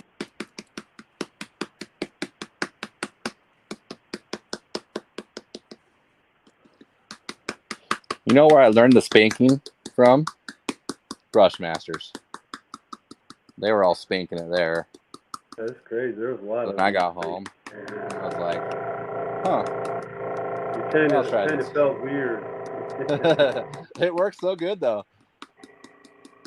The nice thing about spanking it before brushing it is you don't brush away the edges and tear the leaf.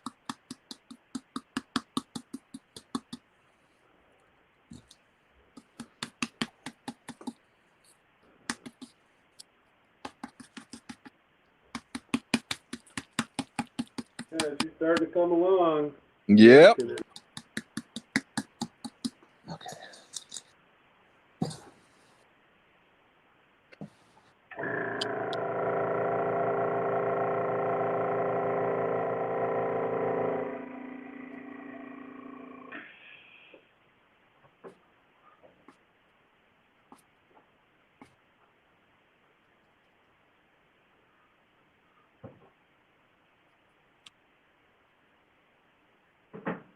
spin the wheel again, Tim? Yeah, let's spin it. You said it. You spin it. Let's do it. So same thing, guys. Gold leaf and the glue. And then if you're a member, you'll get the 1/2-inch spinner too.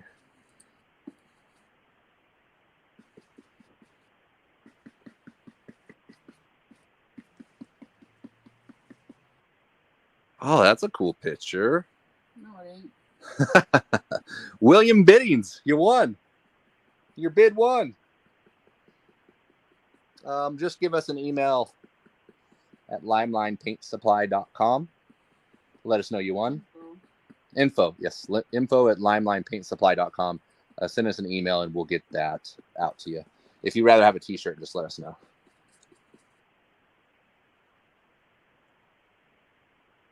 And Bob, you don't even have to play. You're already a winner. You get a Oh, he's that. He can hear you. you get the door prize. Nice. And that reminds me, if anybody else is a painter and they want to come on, just like Bob did here, he wasn't afraid. Oh, you know what? That's what I've been saying all along is don't ever be afraid with paint, man. Just give it a try. Don't be afraid to just jump into stuff. Like There it is. Yeah.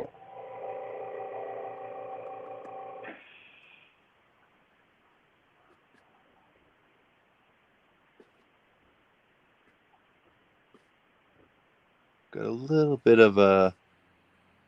The nice thing is I do have that other layer underneath, so there is a little issue there. But since we're double leafing it, that's not even going to be an issue.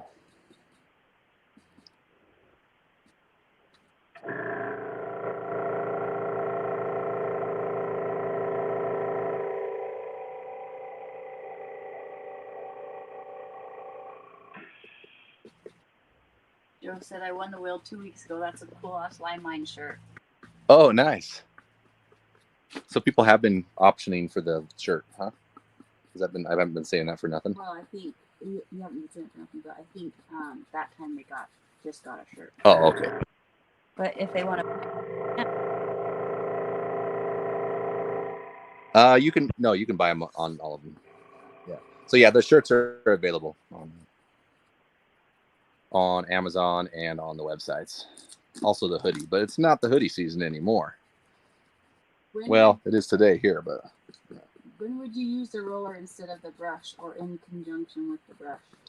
I like the roller when you got straight lines.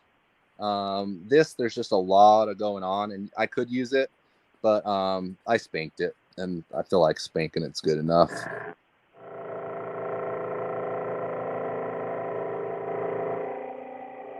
And I'm about ready to pull this tape now. We're going to see what this thing looks like.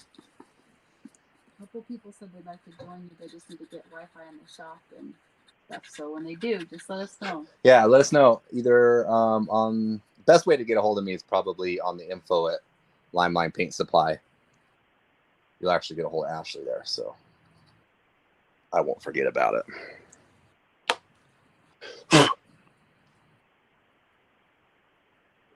Okay. You ready? Moment of truth here.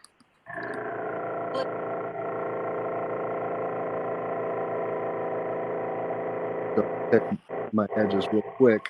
Some of these smaller letters are little buggers.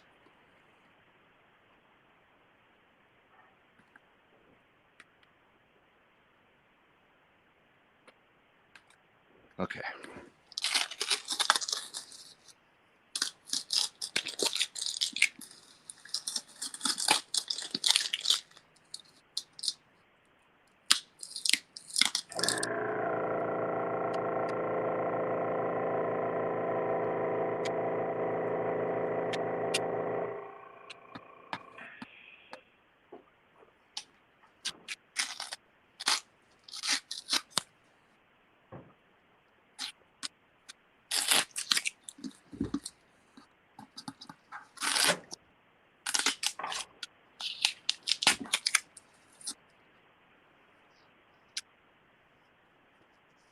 I want to pull the masking off before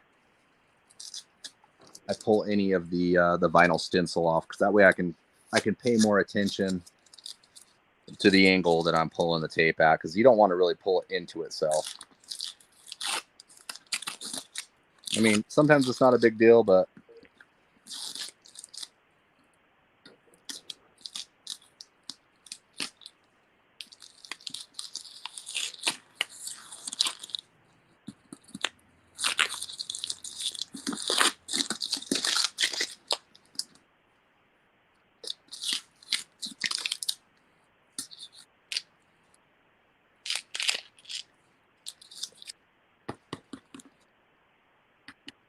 you stay down.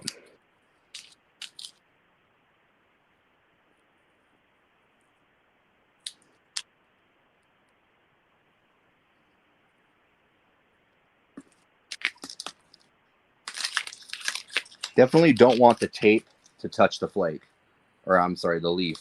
The tape will pull that leaf right off.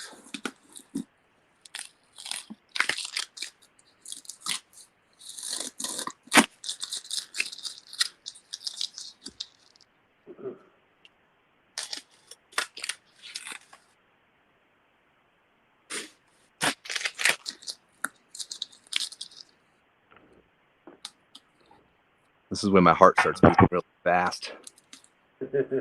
Woo. Always that finish Yeah. line, you're like, oh man.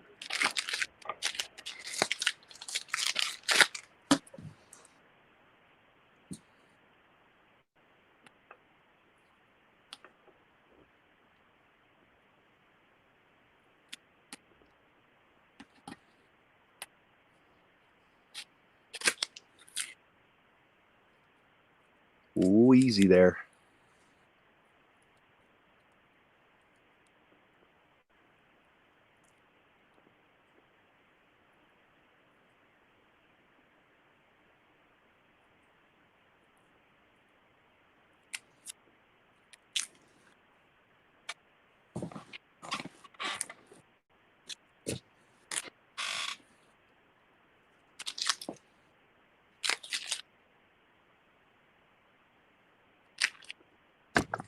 Whoa, whoa, whoa. Sorry about that. Right from you.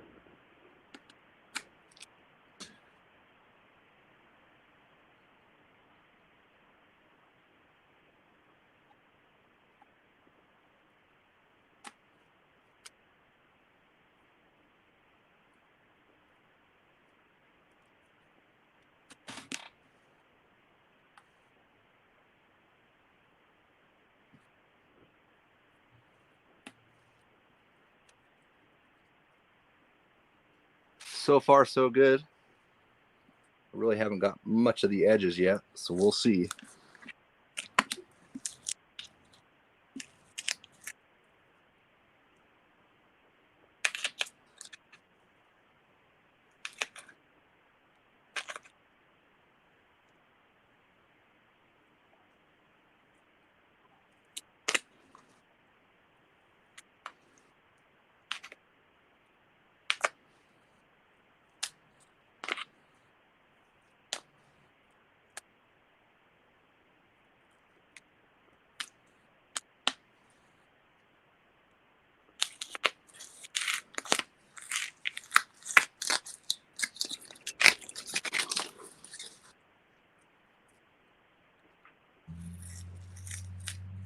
Okay, that's it for the masking tape.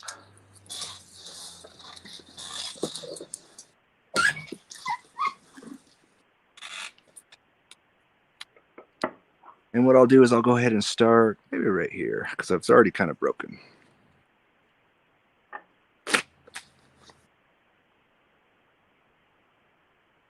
And then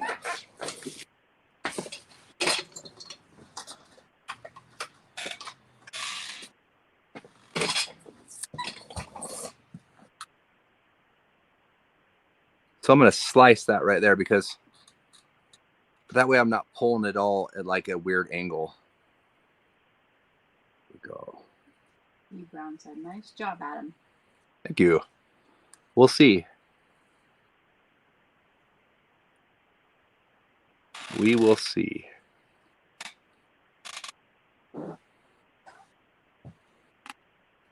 The letters are a little more difficult than what a straight line would be because there's obviously a lot more angles to it.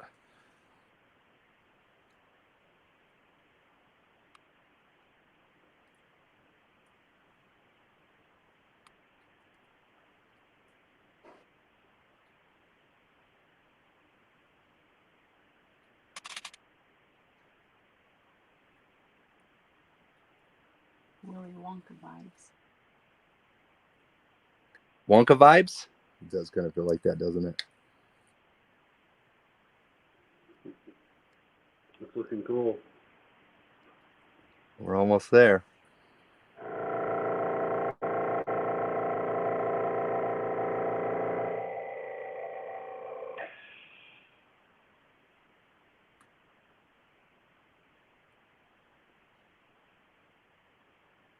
Slime art night. Matches the Slimer. Yeah.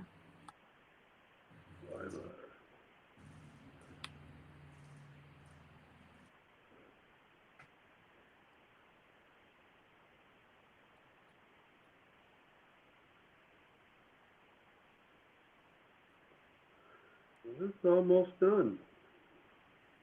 You almost got yours too? Yeah, looks good. Yeah, I'm like almost putting the finishing touches up on it. There you go. We might be done just about the same time.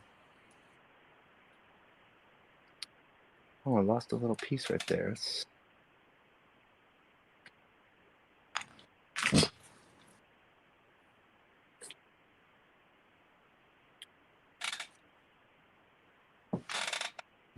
Let's see. Little spot we missed right there. Is that a missed spot right there? I made it overmask that.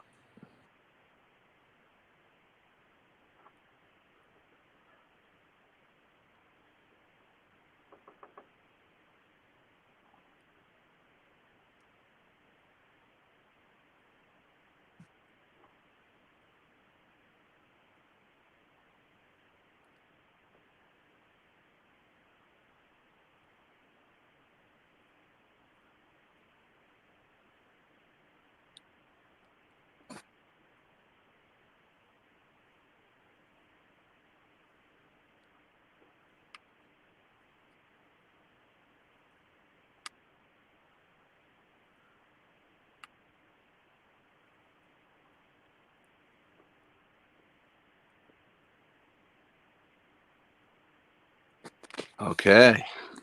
That's looking good. Don't mess it up, Adam.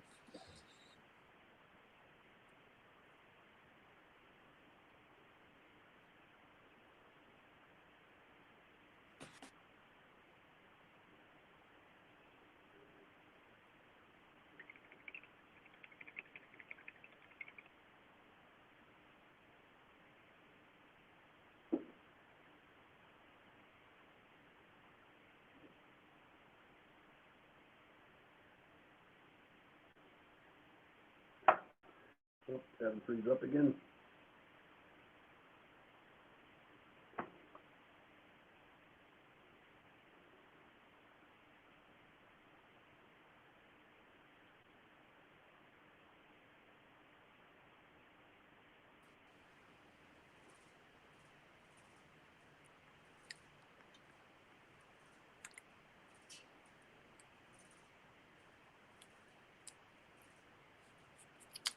Yeah, overmasked right there a little bit to you. A couple spots I'm going to have to fix.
couple spots. I can probably, there's a little spot right here where I kind of messed it up. Let's see if we can repair those real quick.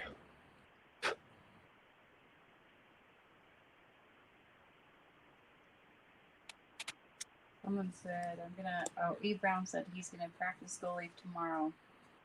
Oh, right on. And Mike said, Adam and Ash, how do you feel about getting a hockey team? Oh, there we go. How do you feel about that? Yeah, I think it's cool. I'd much rather have a football team, but I'll take it. We'll take what we can get.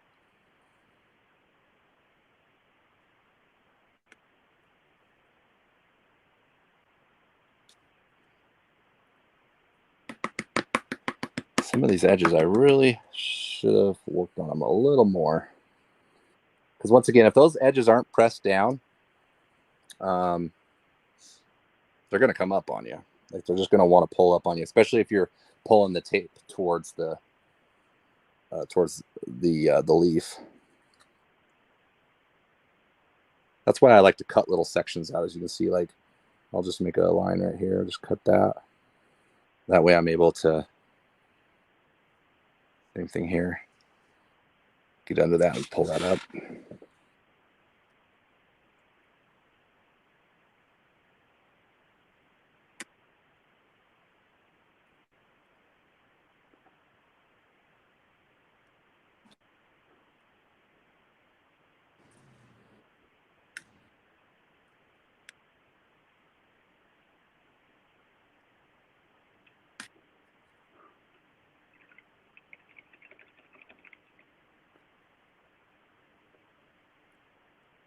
Almost got it, Bob. Well, she's coming off. T-minus like 1 hour for your son to come in too, right? What time is it? I don't know. It's probably like 10-ish. I think we've been on here for 2 hours now. 2 hours, and this is probably might be the record for the longest. 10:30. Oh. Oh, so it's 11:30 there. 11:30 here, yeah. Yeah, he'll be here probably, I figured probably about 1 o'clock-ish.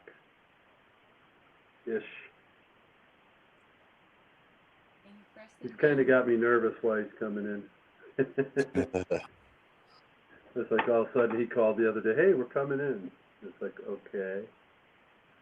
Everything okay? He's a good kid, though. That's good. Well, at least he's not calling you from jail. Yeah.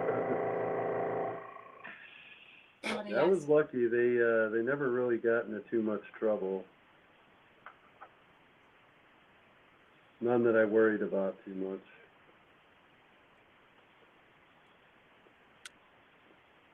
Someone asked, can you press them down more with the brush right now before pulling the vinyl? Yeah, you could. Yeah, I'm kind of keeping an eye on it now. I was rushing it a little bit. Yeah, the more you take your time to make sure that the lines and everything's pressed down, the better it's going to look. But it's not the end of the world. We'll be able to fix that stuff. Do you use solid black or candy black? I have candy black, and it's slightly shaded. If slightly shaded, it has a purple shade to it. Yeah, a little bit. You're gonna like the candy black's not really used for like an overall kind of a thing. I might definitely have to fix that. I totally overmasked right there. What was I saying? Sorry. About the candy black. Oh yeah, candy black's not really an overall kind of a paint. So like you wouldn't paint your whole car or buy candy black. You do a different method, but it's mostly meant for shading and stuff like that.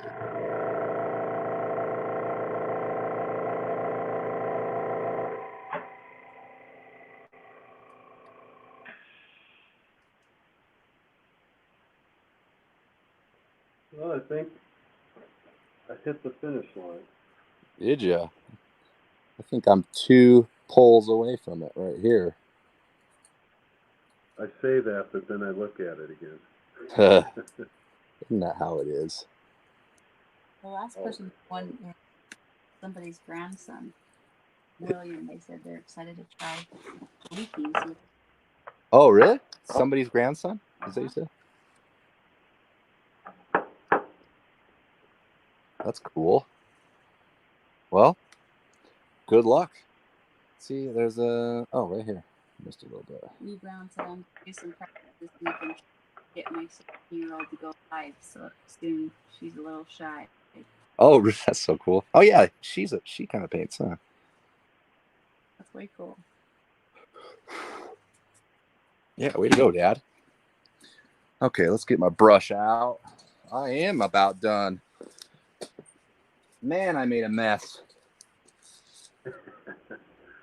Where did that brush That go? was me last week. I had leaf everywhere. Oh, here it is. Let's see if I can. There's a little bit right there. I might be able to repair.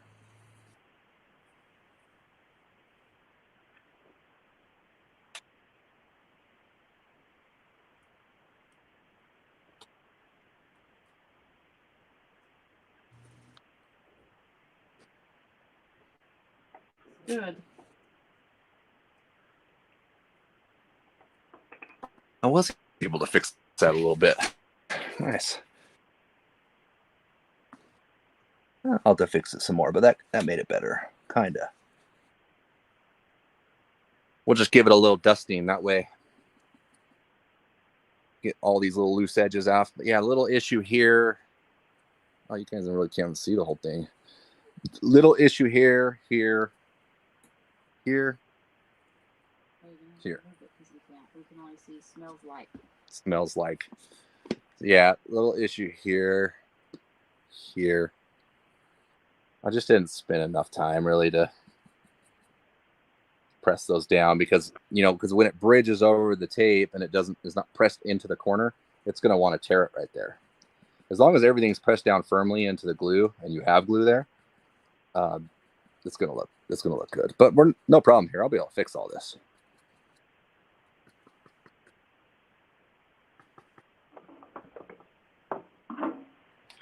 I did forget I'm going to spin this though.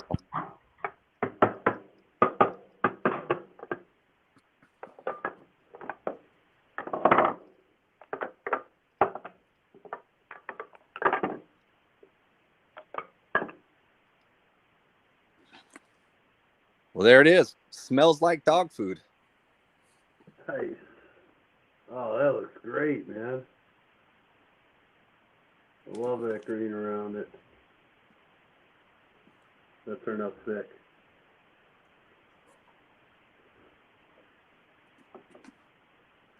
Yeah, not too Looks bad. good. I mean, I rushed it a little bit in some of the spots, but It does look like it's toxic, like smell. that's right.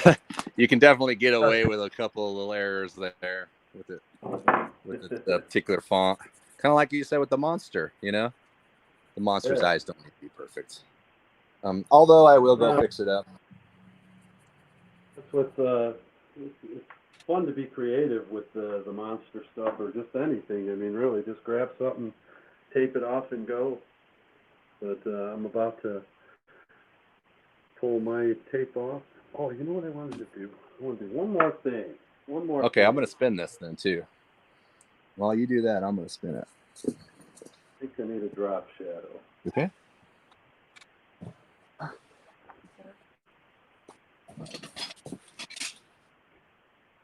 You know what? I might... Oh, what the... That's all dirty.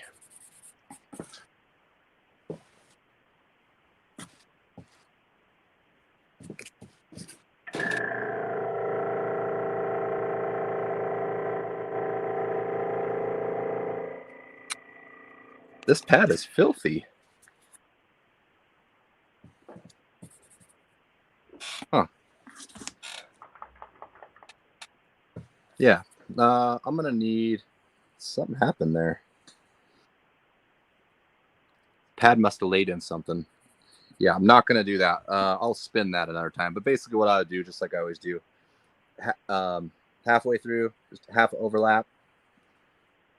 Probably even maybe using the 1/2-inch spinner on this too would be a better option.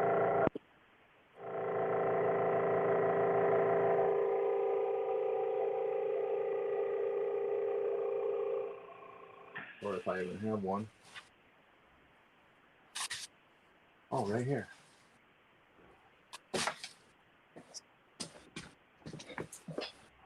Okay, let's try this one.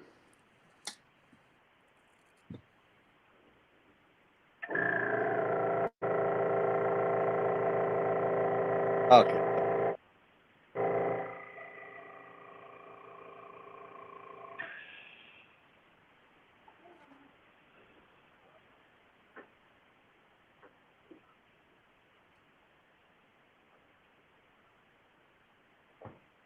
But yeah, the 1/2 inch looks good. I Yeah. love the colors. Yeah, the 1/2 inch was the ticket on this one.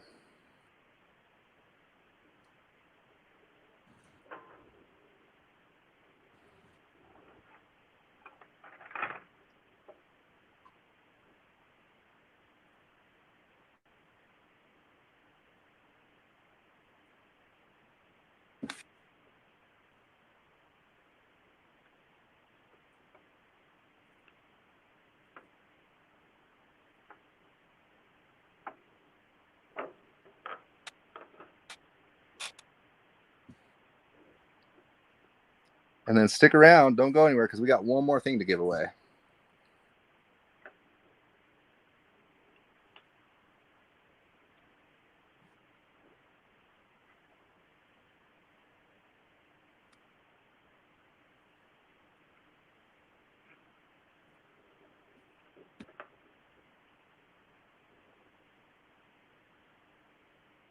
What's that?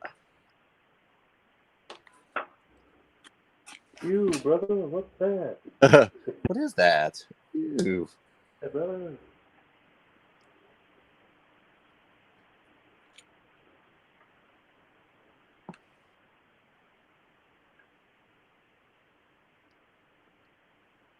That looks better.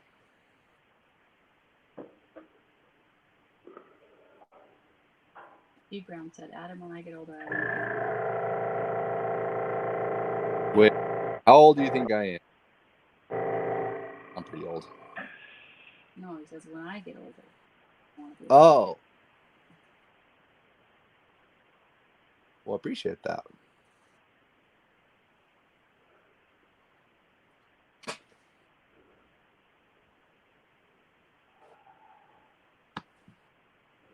Yeah, like right there, gonna have to fix that. Maybe I'll leave it. Like Chopper Bob said. Goes along with it.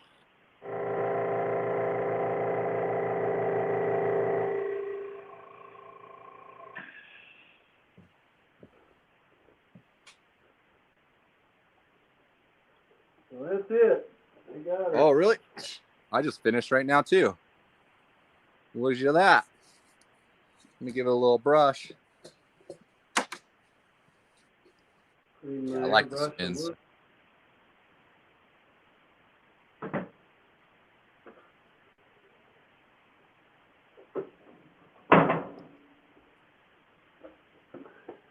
Alright. All right, let's spin that wheel and we'll show what we got after.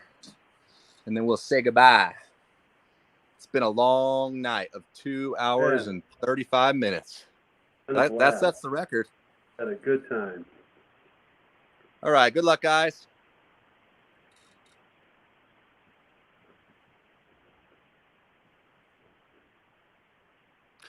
Troy Rockwell. Congrats.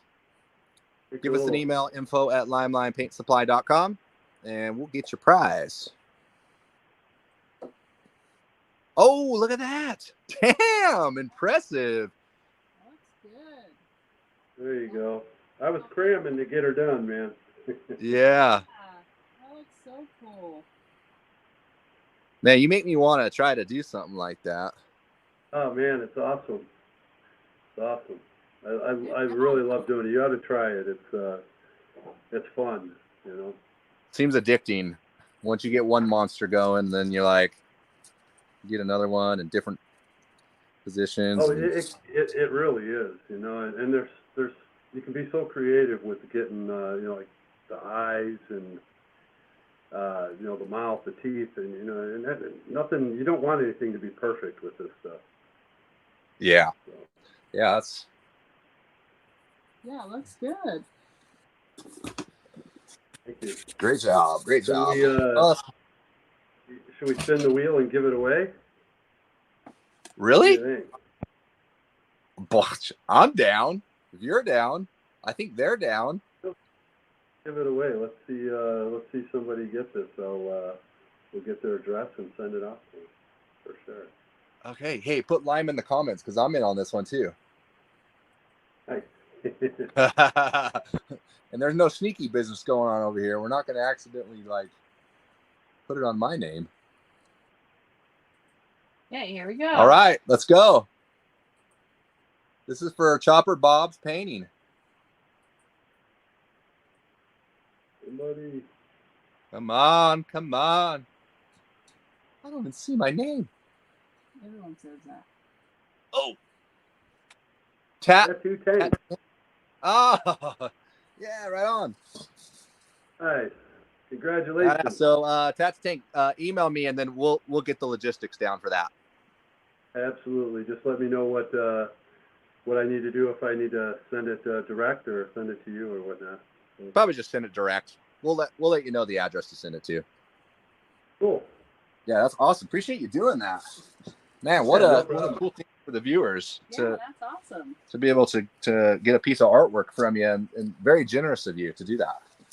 No problem. You know, it's as it is for you. You know, it's a passion, and I like sharing my artwork with people. And if people want my artwork, even better. You know. Yeah.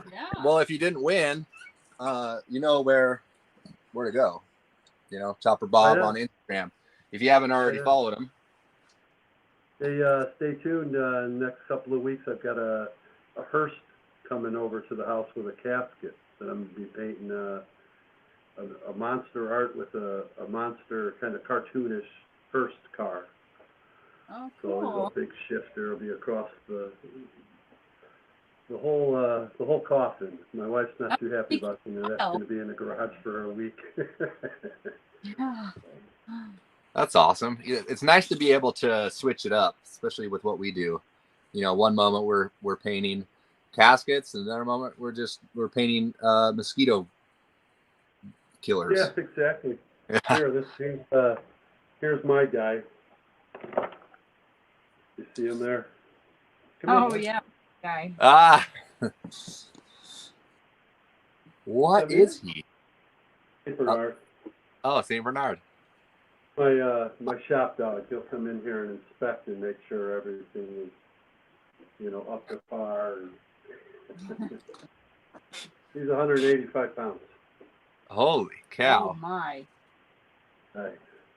Good looking dog. About as gentle as can be, though. That's for sure. They usually are. This good breed. Right on. Definitely.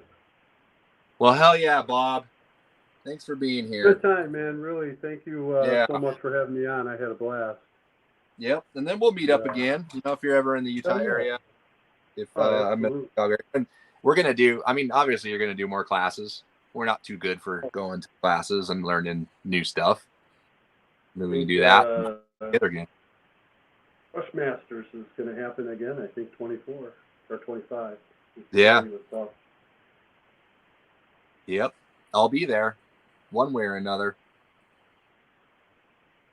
Yeah. But yeah, that's it, guys. Yeah, appreciate the being here, and then give Chopper Bob a follow on Instagram. Chopper Bob Customs, right? Chopper Bob Customs. Yep, and I think you're already up to I think you already doubled your numbers. Look at that. My tens of followers. Yeah. Thank you all, man. It's been a pleasure being on the show. Thanks for having me. All right. Yep. It's our pleasure. And we'll see everybody next Thursday. Give me a text and let me know the address in that, and we'll get this artwork out to Troy. Or was it Troy? Yeah, this Tank. Tap to Tank. Tap to Tank. That Tank. Awesome. The big winner. Pretty cool. All right, Bob. Friend, thank you very much. Have a great night. Ashley, thank you. Yeah, thanks for being on. See you guys. Take care. Good night, guys.